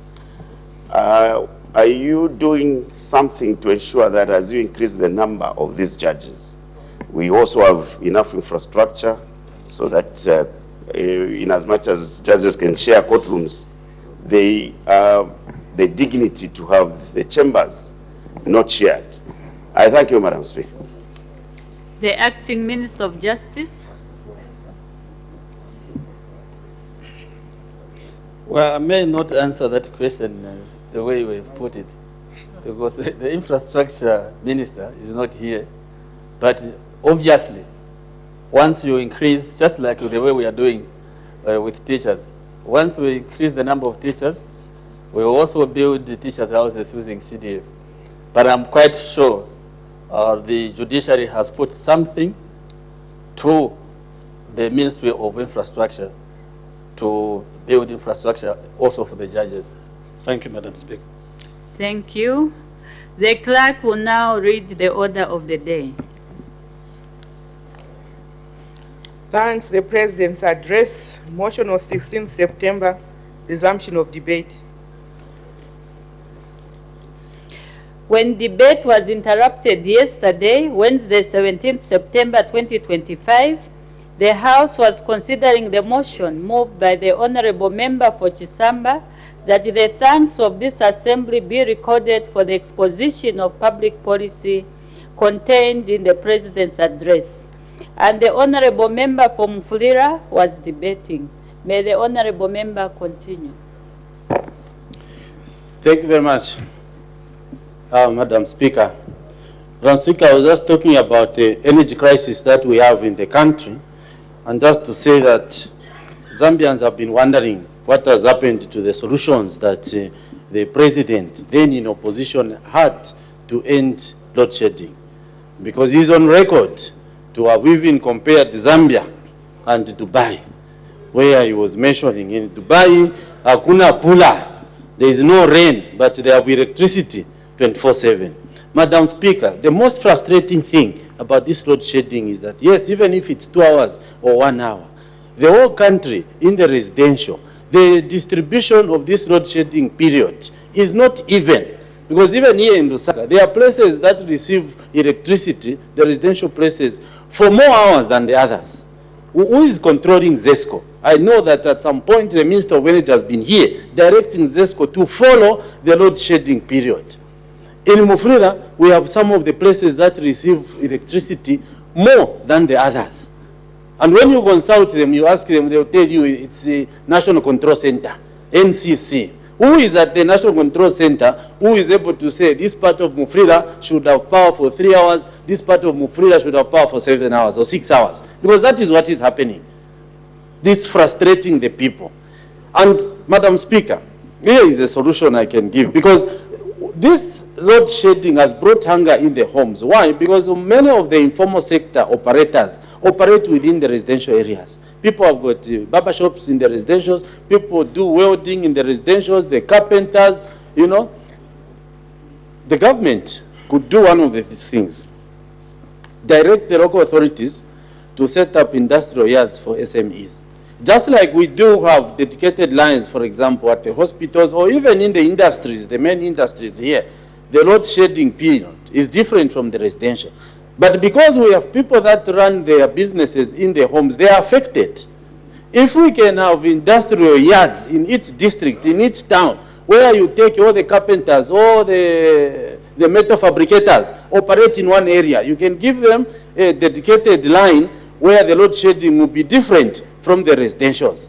Otherwise, the hunger is because the people that are doing businesses are affected as a result of the load shedding in the residential areas. So the solution, short term and long term, let us encourage people to move out of the compounds, to go and set up in some industrial yards, SME industrial yards. Local authorities have got land across the country. This, in the future, will even lessen the impact of the load shedding in the residentials. Otherwise, it is very frustrating and people have given up. Madam Speaker, let me move on to water and sanitation. The President in his speech, let me just quote what he said about water and sanitation. On page 47. On page 47, Madam Speaker, the President said, under paragraph 194, we are happy to report that the country has made progress in the provision of clean and safe water, as well as adequate sanitation for our people. Madam Speaker, I do not agree with this statement, at least as far as we people of Mufrira are concerned. Because now we are in a double tragedy. You wake up, there's no water and there's no electricity. We have a water crisis in Mufrira, provided by Mulonga Water and Sanitation. We need to deal with this water crisis. Otherwise, it's very misleading. For any person who can read this would think that all is well in the water sector. We are suffering.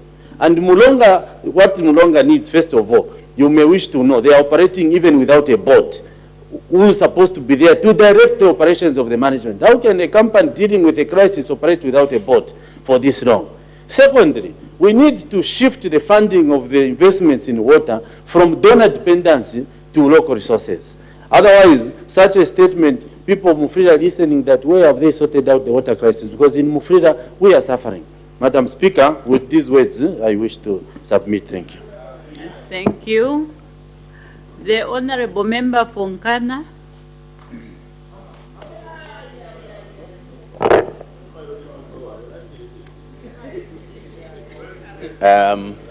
Madam Speaker, so the President delivered his address to the House, and I was away. When I got back and was reading this statement, I caught the attention of the preamble. Remember, a statement is defined by the preamble, the introduction, if you like. And I think that he made a very beautiful statement in the preamble, in which, and I quote, and I want to ensure that I stick to the speech so that I'm not caught offside. He says, we, as we commence, would like to honor our late 60th President, and in this moment of mourning, we stand in solidarity with his family and the country, offering them deepest prayers and heartfelt condolences. He further goes on to say, may his memory inspire us to uphold the unity and dignity of our great nation. Madam Speaker, let me start by asking colleagues who may be close to the President to convey our message of gratitude on behalf of the people of Nkana for Chiburuma Road. I also want you guys or colleagues to convey message of gratitude over, I have corrected that, Madam Speaker, over the 14 kilometers of tarred roads. I think that is the purpose we are here, to engage each other on development, because the essence of central government is to deliver development to our people. Let me ask colleagues that we need to have a very honest conversation. We have pretended for too long.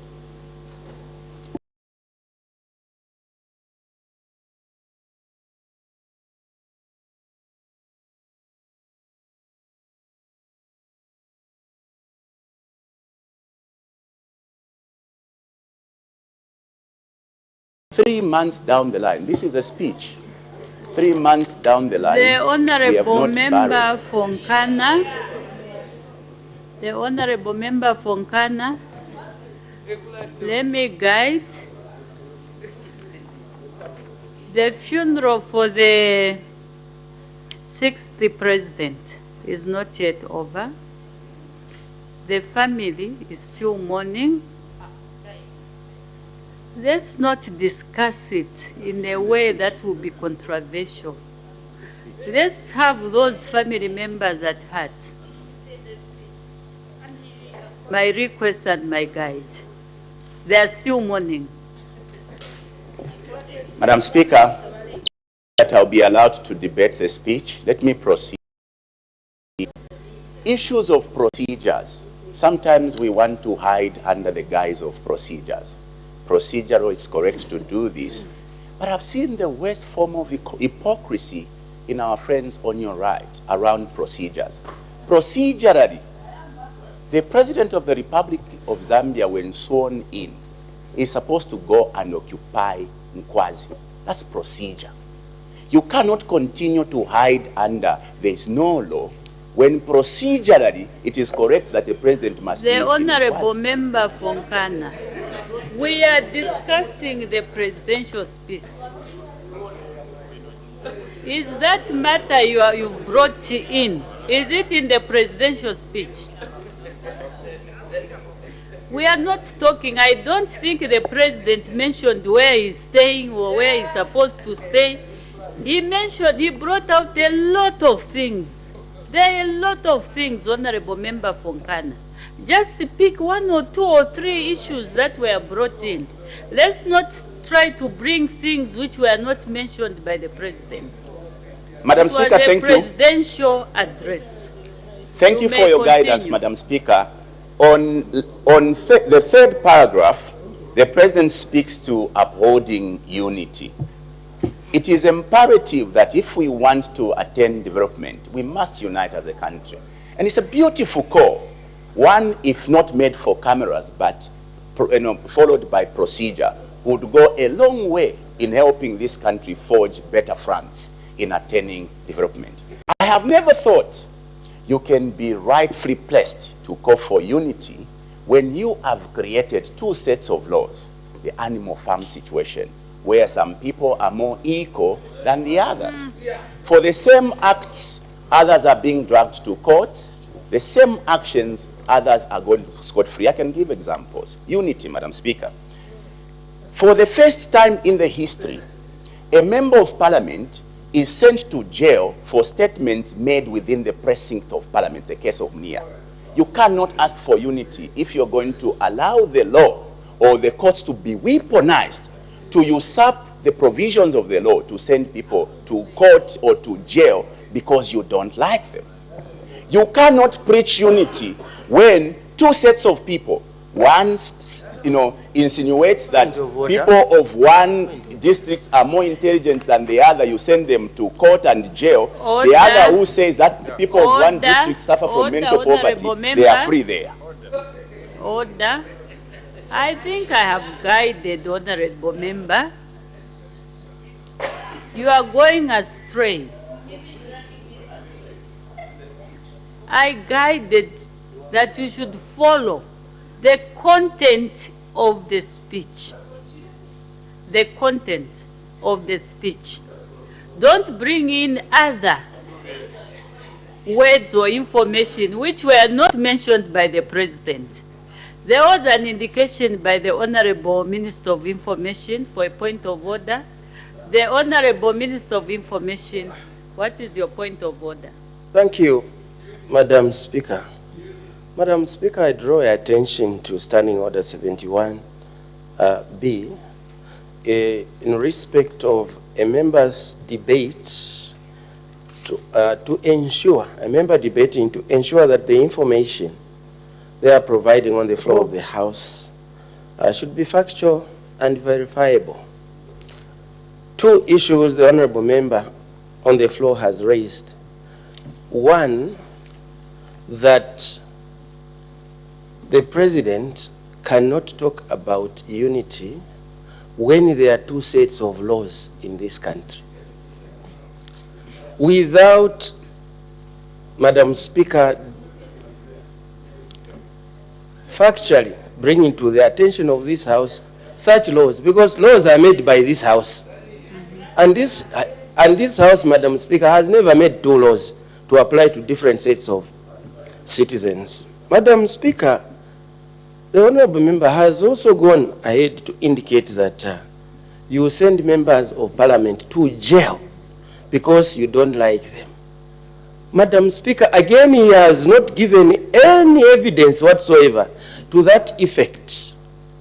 And quite to the contrary, and so absurd, Madam Speaker, he has, by misadventure, gone ahead to attempt to mislead himself, this House, and the ordinary citizens, Madam Speaker, that, Madam Speaker, that when you are speaking...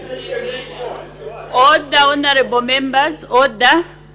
Madam Speaker, that when you are speaking within the precincts of Parliament, you are at liberty to say anything, including to say or do things, including violating the law. Is he therefore in order, in terms of Standing Order 71B, that the information you should give is verifiable and factual, to make such unsubstantiatable false claims before the floor of this House? I seek your serious ruling, Madam Speaker. Thank you. The Honorable Minister of Information, when you are raising a point of order, you are supposed to be brief and specific. However, I had guided the Honorable Member to stick to the content of the report. Don't bring in other information or information that is not even true. Please don't mislead the people of Zambia. We have only one set of laws. That is the Constitution. There are no two sets of laws. So the Honorable Member from Nkana, can you please follow my guide? Otherwise, you won't go very far with your debate. I'm sure the people of Nkana would like to hear your debate. Just stick to the content of the report so that the people will be interested to listen to your debate. You may continue. Thank you for your guidance, Madam Speaker. You know, the challenge with the truth is that it hits you right there where you don't like to sit. Now, I'll go to page 23, and the President speaks to the energy situation in the country. Madam Speaker, we have endured a crippling energy situation in the country for over 2 years. A meaningful government would not have allowed this situation to have gone unattended to for over 2 years. Now, it will interest you, Madam Speaker, at this stage, the people of Zambia are not prepared to continue to listen to promises. The 4 years of the UPND in government, today, the President must have been speaking to achievables or deliverables. The people in the communities, Madam Speaker, have had their lives disrupted. There are places where even the 3 hours of power is simply but a wish. It's a rumor in some places.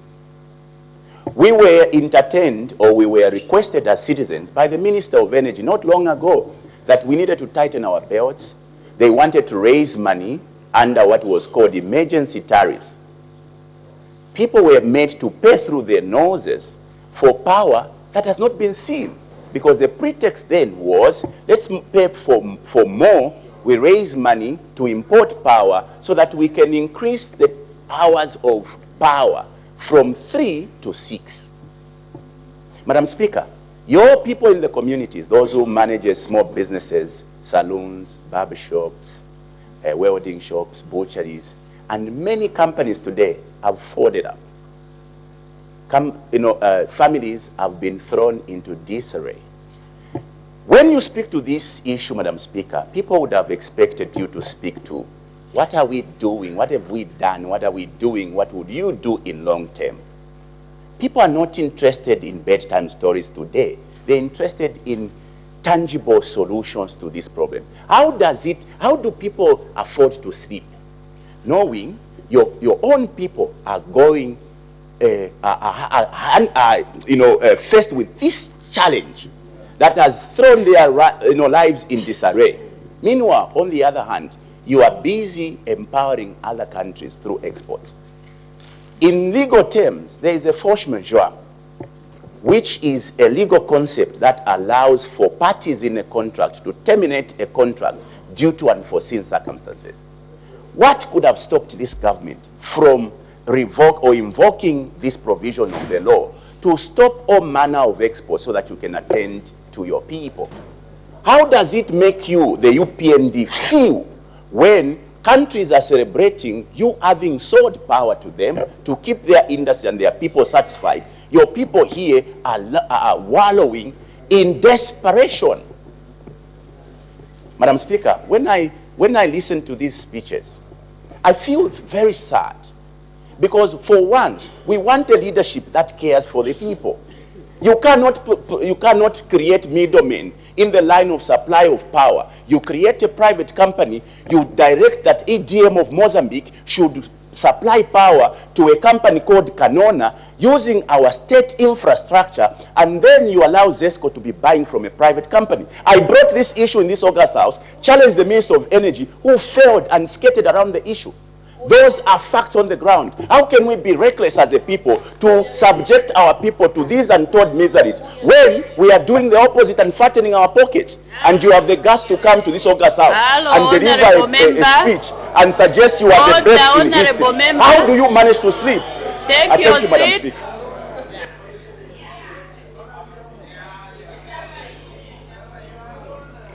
Order, honorable members. There is no need of becoming annoyed. We are talking to the Zambians. Let's maintain our tone.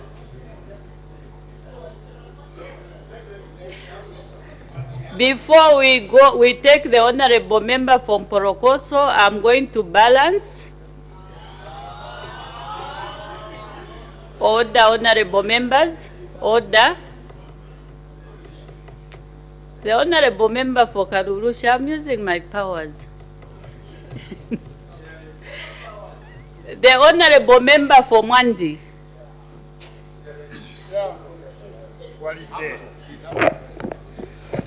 Madam Speaker, thank you so very much for allowing the people of Mwandi, through me, to debate on the President's speech. In the preamble, Madam Speaker, I want to recognize what the President said on page 2. And he said, today we reflect on the progress we've made and the challenges that remain. Madam Speaker, I want to recommend the President for recognizing the gains that we've made and the challenges that still exist. Madam Speaker, I'll start by highlighting the many scores that were discussed in the President's speech. Today, Madam Speaker, as I sit here, I stand as a very, very proud member of Parliament from Mwandi constituency, because I know that my children are in school. And one of the things, Madam Speaker, that has been raised on this floor of the House is the high volumes of children that we have in school. When you go to these schools, you find that children are 85, more than 70 in a class, regardless of how many classroom blocks we've built. Madam Speaker, today I want, as I'm debating this speech, the Minister of Education, and ask him, when we came into power, Minister of Education, I want us to come and really highlight how many classroom blocks you've demolished, so that we understand where these children were sitting before. I want to understand, because when we talk about free education, there are people that are saying, you know, there are too many children in the class. Where were those children? More than 2 million children that have come and are in school today. What would have become of those children without this free education? What would have become of them, Madam Speaker?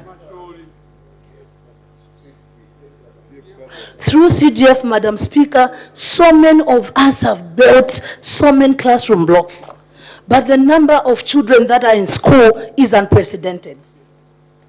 That's why I was challenging the minister. Tell us, how many classrooms blocks have you demolished in order not to accommodate this high number of children? It's because these children were on the streets. These children were not going to school. Here it is, Madam Speaker, a child who's growing up in a rural constituency, someone should come and not recognize this progress. It's really, really sad, Madam Speaker. These are children of some of us that are able to take our children to private schools. But that child that is dependent on the government and that understands exactly what this government has been able to do for them. Madam Speaker, I also want to speak to the teachers' recruitment. When I went into Mwandi as a member of Parliament, there are schools that only had one teacher. One. Up to grade 7. Madam Speaker, one teacher. Through this government, Madam Speaker, those teachers have been recruited. More than 40,000 teachers have been recruited. Madam Speaker, this is the progress that the UPND government has made. Only a person who does not love those children is able to come on this floor of the House and say there is no progress that has been made. Madam Speaker, this progress is so much for those children that are growing up in a rural constituency. Madam Speaker, in those classroom blocks, like for example in Mwand, we had classes where not even a single desk was present. Through the increment of CDF, today I'm proud to say there is no child that is sitting on the floor. That is progress, Madam Speaker. Madam Speaker, as I discussed the President's speech, when I was growing up, Madam Speaker, I didn't know the word bursary until when I finished grade 12. And I was applying for bursary. Today when you go in our village, that word has been introduced by this new Dawn government. Madam Speaker, even a child who is in grade 7 is looking forward to getting a bursary to go into secondary school. That's what this government has done. That has been introduced, Madam Speaker. Who knew about a loan without collateral in our rural constituencies? Madam Speaker, loans were a privilege of only the people that had a pay slip. Madam Speaker, today, because of this government, even the people in the villages are able to get loans and progress. And even employ other people. That's how much this government has done. Madam Speaker, I'll be failing not to speak about the Chivuluma Road that we had so much on the floor of the House. This government, Madam Speaker, is non-segregatory. We've seen what they've been able to do, taking infrastructure everywhere. And Madam Speaker, as this infrastructure is being taken, may I wonder, because on this floor of the House, we had a discussion of saying there was unprecedented development in this country. So where are those roads going? Where are those classroom blocks going? Where are those maternity annexes going if they existed before? Madam Speaker, today we have given, this government through the progress that they've done, they have given dignity to women. Madam Speaker, today a woman is delivering in a place that is dignified. We had so many maternal deaths, Madam Speaker, of women dying while giving life. Madam Speaker, through this government, we have taken health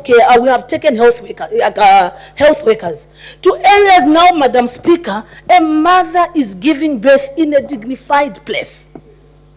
Madam Speaker, we saw mothers giving birth on the floor. That is a reality. That is the reality, Madam Speaker. Today, as I speak with you, even in the remotest part of Mwandi, there is a maternity annex. That is how much progress we've made, Madam Speaker. Today, we didn't even know what skills development was, Madam Speaker. But today, it's on the lips of every child on every corner of this country. Just quite recent, Madam Speaker, 2 days ago, Mwandi we have had no ambulance. Today we have an ambulance delivered in Mwandi, Madam Speaker, across the country. Madam Speaker, that is progress.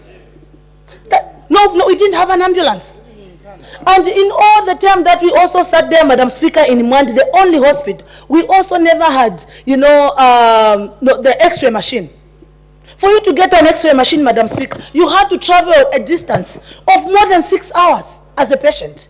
It's through this government that I can stand on this floor of the House to say we have an ambulance, we have access to water, we have maternity access, and this is the progress that we've made. And what I would want the Zambians to do, Madam Speaker, is as we discuss this government, we need to look at the positive strides that we've made. Yes, the challenges are there, and that is the truth. The challenges are there in the NH sector. The challenges are there. But these are challenges that take time to resolve. And you've seen the commitment of this government to resolving. Madam Speaker, yes, we still have challenges. Even as I stand here, my people are waiting for me to speak about the Nakatindi Road. That is still a challenge. And these are the challenges that the President is also recognizing. That there are challenges that remain, yes. But we also have to look to weigh. Let's put what we've achieved compared to what has not been achieved yet. Madam Speaker, a child who gets 80% has passed. Madam Speaker, you cannot whip your child and say, well, not gotten the 20%, should have gotten 100%. Madam Speaker, this government has scored a distinction, and that you cannot take away from them. Madam Speaker, the challenges that remain in the energy sector, we understand that our people are going through that pain, and as I conclude, Madam Speaker, is to say that this government is very, very dedicated to resolving. Madam Speaker, I submit. Thank you. The Honorable Member from Porokoso. Thank you, Madam Speaker. Madam Speaker, I had a lot of time to go through the speech. This speech, Madam Speaker, resonates with a statement President Hakainde Hichilema once made was in opposition, where he said, when a government fails to improve the livelihood of its citizens, the citizens should remove government from power. So, Madam Speaker, the failures the President referred to at the time would be failures in the health sector, in the mining sector, agricultural sector, and indeed in the energy sector. So today, Madam Speaker, I'll delve on the energy sector. But before I do that, I just wanted to compliment my sister's debate, where she gave government a distinction, and particularly under CDF project. To put everything in perspective, numbers don't lie. If you look at the budgets under the UPND put together in the past 4 years, the budgets amount to about 870 billion. For the information of the nation, only 19 billion is CDF. For the information of the nation. So even as you give an A+ or a distinction, it's 19 billion against 870. Yeah, so Zambians, Madam Speaker, have been concerned what has happened to the 850 billion. So I just thought I should put that in perspective. It doesn't matter how well you do on 2.3% of your budget. It doesn't matter how well you perform. What people are concerned with is the 97%. And I think that's what the challenge has been. So, Madam Speaker, we are moving on. We are moving on. So, Madam Speaker, there's been failure. There's been failure on the part of government, especially in the energy sector. The President on page 23 acknowledges that the Zambian people are going through hardships given The Honorable Member. There is an indication for a point of order. The Honorable Member for Mwandi, what is your point of order? Madam Speaker, this is in reference to content of speech. Standing order number 71. Is the Honorable Member, Senior Honorable Member of Parliament, Honorable Mondovile, in order to quote me on the floor of the House? I'm happy that even he's acknowledging that the government has scored a distinction. That's from him. But what he's failed to do is, Madam Speaker, is to misquote me that I've given a distinction to government when it comes to CDF. What I said on the floor of the House, Madam Speaker, is that this government has scored in totality, and not just in regards to CDF, in totality, Madam Speaker. I'm sure the recruitment of teachers does not come from CDF. The recruitment of health workers does not come from CDF. And the roads that I spoke about, Chibuluma, does not come from CDF. And there's so many other things that the government do not come from CDF. So when I was debating here, I was talking about it in totality. Is the Honorable Member to misquote me, an innocent person, a junior member who's coming back in 2026 because I'm still very junior, to misquote me like that? That was Senior Honorable Member. Madam Speaker, I seek your protection and ruling. I submit. All the honorable members. Honorable members, when we are debating, let's not involve other members of Parliament, because the Honorable Member for Mwandi debated using her own views, the way she sees things, which might be different from the honorable member from Porokoso. You've got your own view as well. She's got her own views as well. And what the beauty of it is that at the end of the debates by the backbenchers, the honorable ministers will come and respond to the major issues that will be raised in your debates. So please let us respect each other's views so long we are not out of the presidential address. So the honorable member from Porokoso, stick to your views. Thank you, Madam Speaker. Just to ensure that the Zambians don't forget, CDF is only 2.3% of the budget, so that the Zambian people should keep that in context. Madam Speaker, under paragraph 91, the speech read, in 57 years prior to 2021, the growth in demand for power consumption significantly outstripped investment in power generation, transformation and distribution. For too long, this issue did not receive the needed attention. Madam Speaker, I wish to disagree. Madam Speaker, if you go around, it remains a fact that between 2011 and 2021, power generation was improved from 1,600 megawatts to 3,400. So there was more than double in terms of improvement.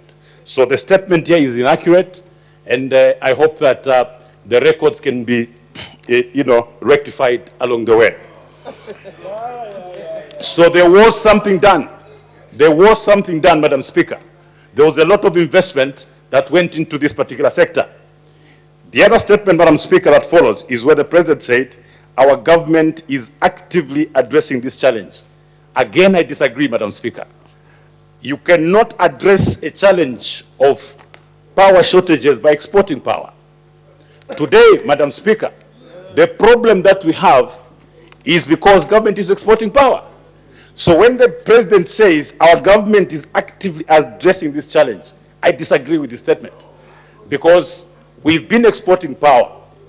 The challenges that we have today is that this government has disregarded the hardships of the Zambian people and instead prioritized business.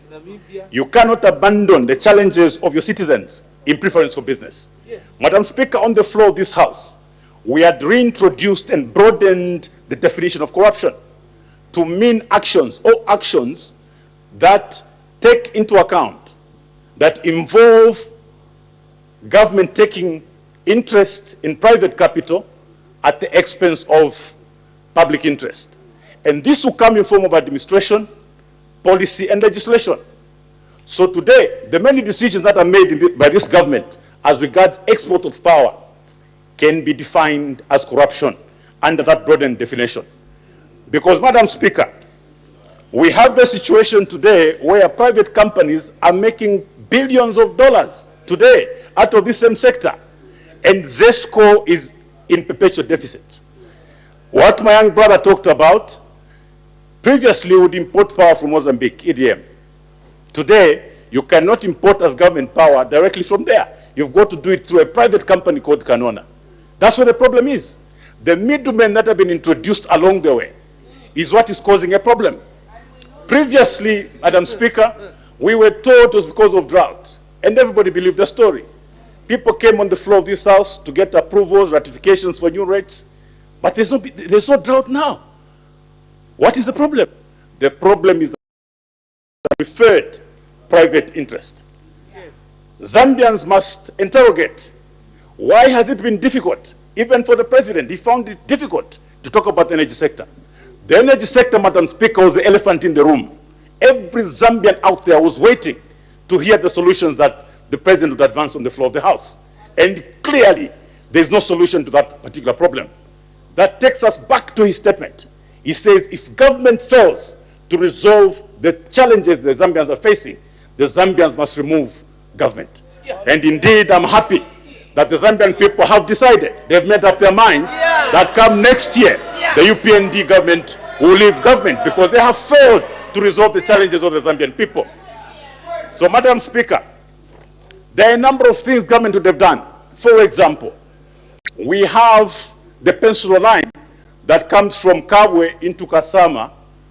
All the government needed to do was to do a line from Kasama to Tunduma. There is overcapacity on the Tanzanian side, and the line is up to Tunduma. Had that line been done, we would have been receiving cheap electricity from Tanzania. The reason why that was not done, Madam Speaker, is because it was going to tamper with private business. The reason why that particular decision has not been made, Madam Speaker, it was going to tamper with private business. The private business of importing and exporting power through middlemen. So we have leaders in government today that are protecting private business at the expense of the many suffering Zambians. We all must rise and advise government. The ministers that are here, Madam, Your Honor, the Vice President, it's time your government started addressing people's problems. It's very clear that for as long as you fail to address people's problems, people rise and remove you from government, as it were. Member from Porokoso, please avoid addressing our Honor the Vice President. You are debating through the presiding officer. Madam Speaker, I thank you.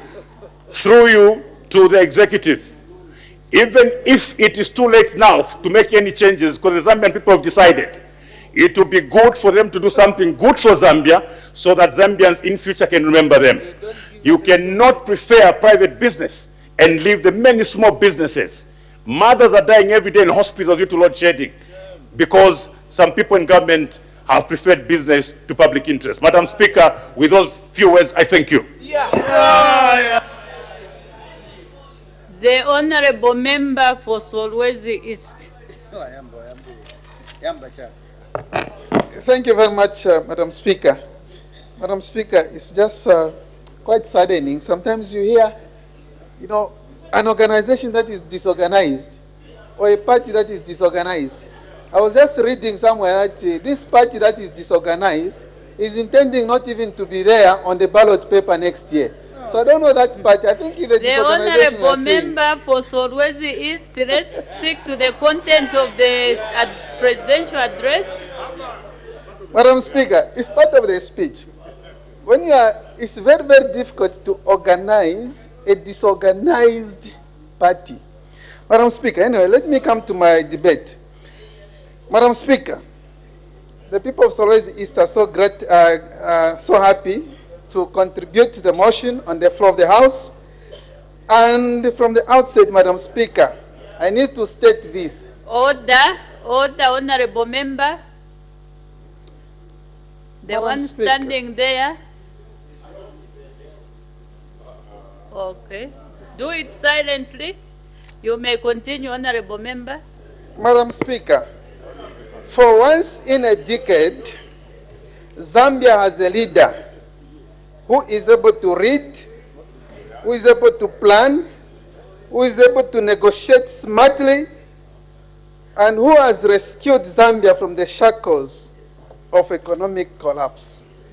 Madam Speaker, under President Hakainde Hichilema, Zambia has become a respected nation in global boardrooms.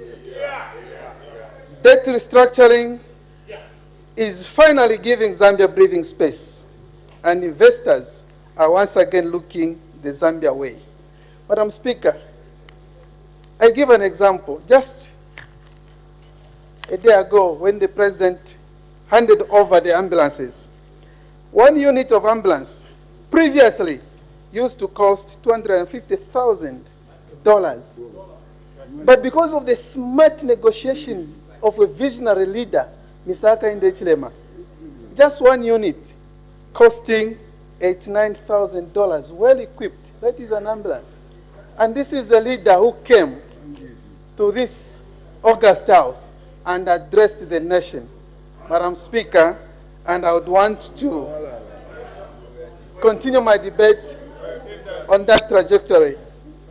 Order, Honorable Member for Shiwangando. It's almost time up. If you can just bring that point of order after break, because it won't be attended to. The Honorable Member for Solwezi East, you may continue. Madam Speaker, as the time is... No, continue. We've still got a minute or so. Thank you, Madam Speaker. Just say, as I continue.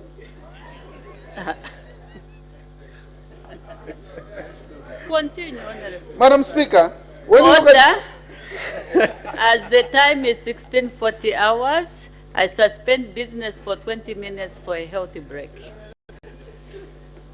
You are watching Parliament television, and the business of the House has just been suspended for 20 minutes health break, and the business is expected to resume at 17 hours.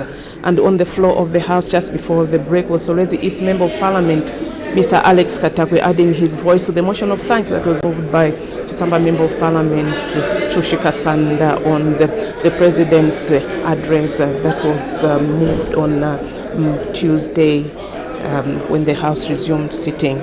And we also have other members of Parliament who added their voice to this motion earlier on. We had Binwa Mpundumkana, Member of Parliament. We've also had Siveso Sefulo Mwandi, Member of Parliament, and others include Brian Munduvile Porokoso, Member of Parliament, and of course Gordon Mwila Mufulira, Member of Parliament. We expect a debate on this motion to continue when business resumes at 17 hours.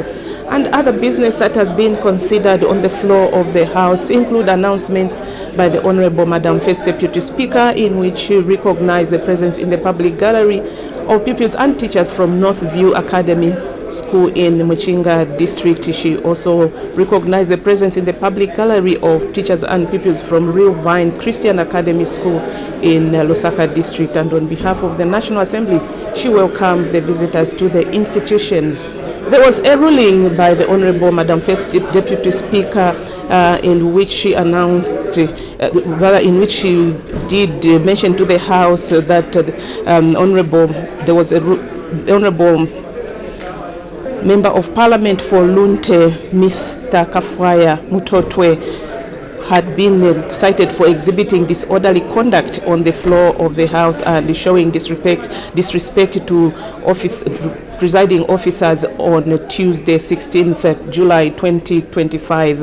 And this followed a complaint by Mr. Fred Chatila, Member of Parliament for Momba District, and therefore the ruling was rendered on the floor of the House in absentia. The member was contacted earlier on to be present today when the ruling was going to be rendered, but he elected not to be present, and therefore the Member of Parliament has been suspended for 30 days, and in the 30 days he will not be allowed to enter the precincts of the National Assembly and the National Assembly motel. He will not participate in any business or activity of the House or committee that he is assigned in as a Member of Parliament, as well as not get a salary or an allowance that he is entitled to as a Member of Parliament. So that is business that has been transacted on the floor of the House so far. Remember that business continues at 17 hours. For now, we take a break.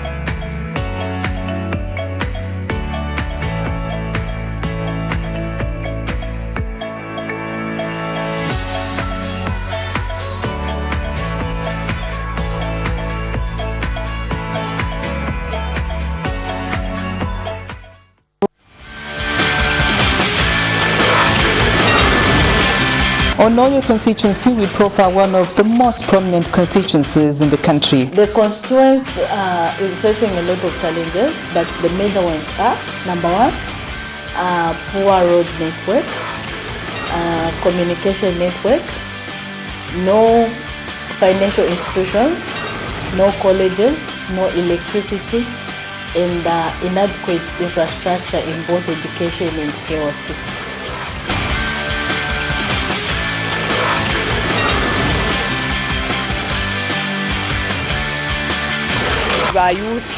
bayuthi nabonayika mulandu n'obwalwa nabana mayo bonse nabaponenamu nsunko obwalwa shena nashibonawula echo ndeko nkomesha ndeko buyantanshi kuno kwanga obuchinjeko kuno mukushi is a farm block and then mukushi no turalima ko into things sana so no misevo poor road networks a challenge tukwete po tweshingwana na ena.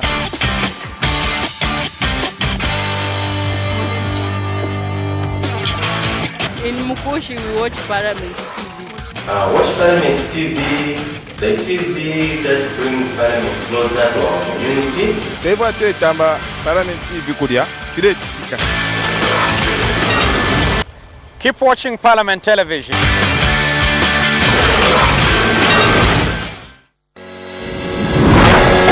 My eParliament mobile application. My eParliament is a mobile application developed by the National Assembly of Zambia in order to bring Parliament closer to you. You can download and install My eParliament from App Store or Play Store. Once installed, you can raise your concerns, provide your input, opinion and feedback on various projects or decisions being made in your constituency. On My eParliament mobile application, you can listen to Parliament Radio. You will have access to parliamentary documents such as bills and acts which are considered in Parliament. You will also have access to National Assembly social media platforms such as Facebook, Instagram and Twitter. You can also watch parliamentary debates live on our YouTube channel. Download My eParliament now. My eParliament, bringing Parliament closer to you.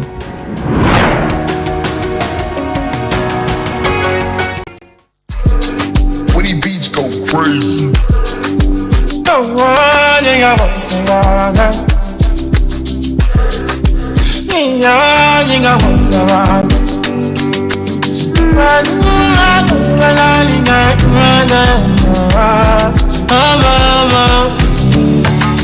Believe me baby, yeah. Nikakuza mwamene nivelela Imebaliwe I can't deny Misana me Uri mwene nivelela Awe inepaliwe Nadikonkonko Kumtima wakone Segula ni base kumtima wakone Nadikonkonko Kumtima wakone Segula ni base kumtima wakone What's my love? What's my love? Love to my wakone What's my lover? What's my lover? Love to my wakone Palipoza nikankala Mangoti dolone Umutima na uchula Palipoza na jisemane Muchimbuzi na jisemane Napokona na jisemane Nani mangoti dolwe Chigandi salagamiza ichina chumba Pano inena Pani mangoli mwe Nadi gongongo Umtima wakone Segula ni basi kwa mtima wakone Nadi gongongo Wakone Segula ni basi kwa mtima wakone What's my love? What's my love? Love to my wakone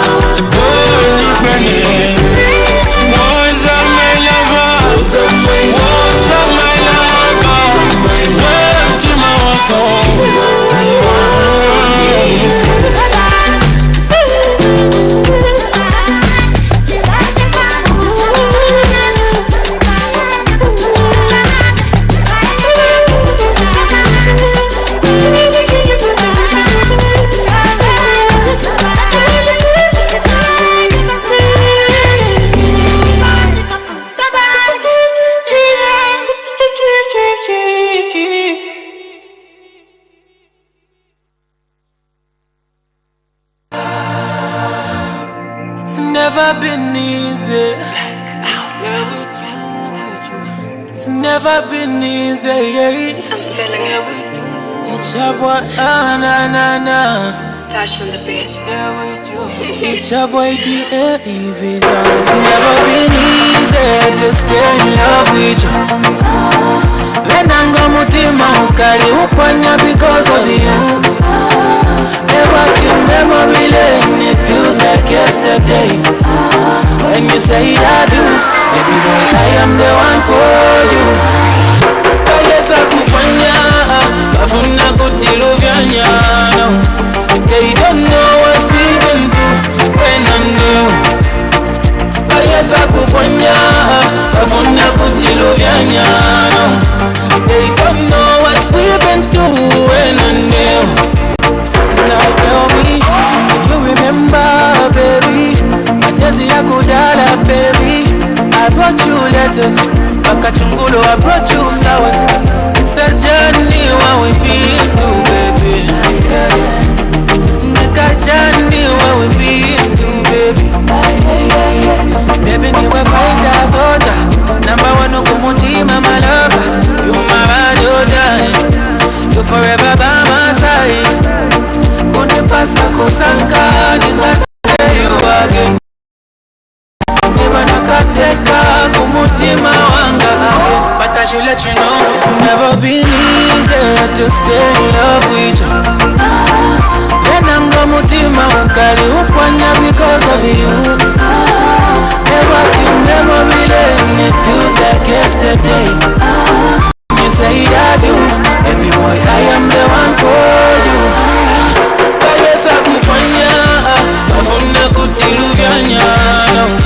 They don't know what we've been through when I knew.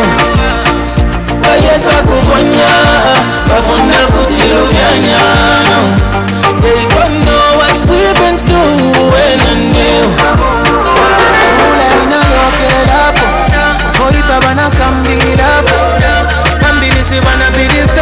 But we are here, mami.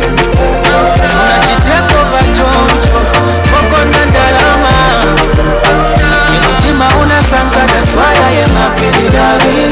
Mapesha ya kweli, mapesha ya kweli. I will be with you. Natembea kweli, nanyesema kweli. I will fight for you.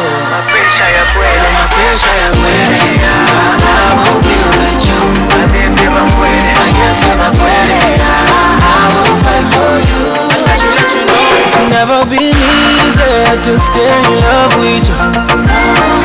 Lenanga mutima ukali upanya because of you. Never can memory lane, it feels like yesterday. When you say I do, everyone I am the one for you. Kayesa kupanya, kafuna kutiluvyanya. They don't know what we've been through when I knew.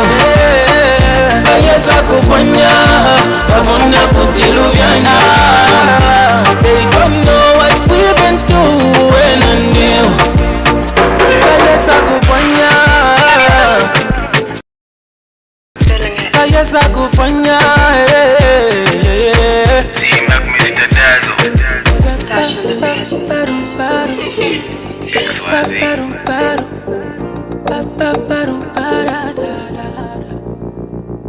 Boy.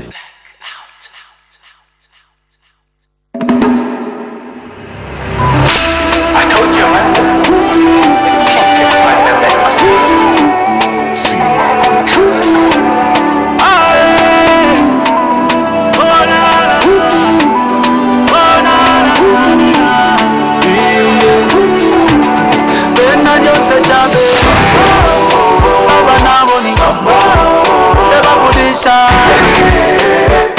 Kama na iwe tena yote jambe baba naoni tema kukwika wila kama na iwe wewe baya bakakuwishe bakanya tepo ama malo bakambo niwe baya bakakuwishe bakanya tepo ama malo bakambo Lo van a I'm bigger than pressure. Mulungu sayanta prayer. No money na saving. Zafika kwa memory enda. I'm bigger than pressure. Mulungu sayanta prayer. Mbiri banizoda bona reason. Atikebe kama puse reason. Kalibe ule magona nzoni. Iyo pressure ni yako we move on. Bakuna papeze mopoti ningene pansi. Nikachita respond ati awe bashti. Iwe mufano lipinzi lukansi. Wakula mtu iwe kalabansi. Ndalama nezanga noti zako. Waimumane kambampo na banzako. Techo na kula ine ayo mesho. Osani pasa pressure noti vaso. Ata lechi mwana. Unamaka lechi ula lechi mwana. Eti untinye. Eti umbwishe iwe. Nikafika ni fire. Kuseba maziba kuti in a big fire. Competition in a you such a retire. Tendela pasi ni kuchite inspire. Nikafika no. Mama pipi na tempani. Bambo dawa nuzoba. Baona mkumu ya fika. Inetenda na. Inetenda baba. Inetenda ine. Inetenda iwe. Ata lechi mwana. Unamaka lechi ula lechi mwana. Eti untinye. Eti umbwishe na jose chabe. Baba na boni. Eba kulisha. Wila saka mana iwe. Na jose chabe. Baba na boni. Eba kufika. Wila saka mana iwe. Weba kaya. Baka kuishe baka ina tepo. Ama palo baka boke. Niwe baka ya baka kuishe baka ina tepo. Ama palo baka boke.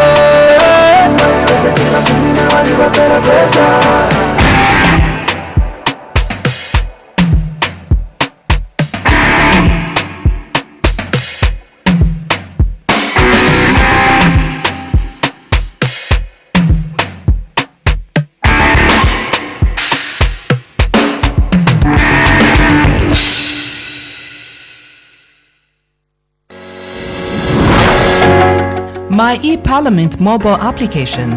First, download the app on either Play Store or App Store and install. After installation, open the app. Step 1. Register your...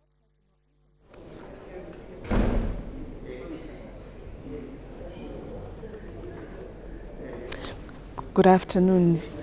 You are still watching Parliament television and the House is still on 20 minutes a health break. Business should resume shortly at 17 hours.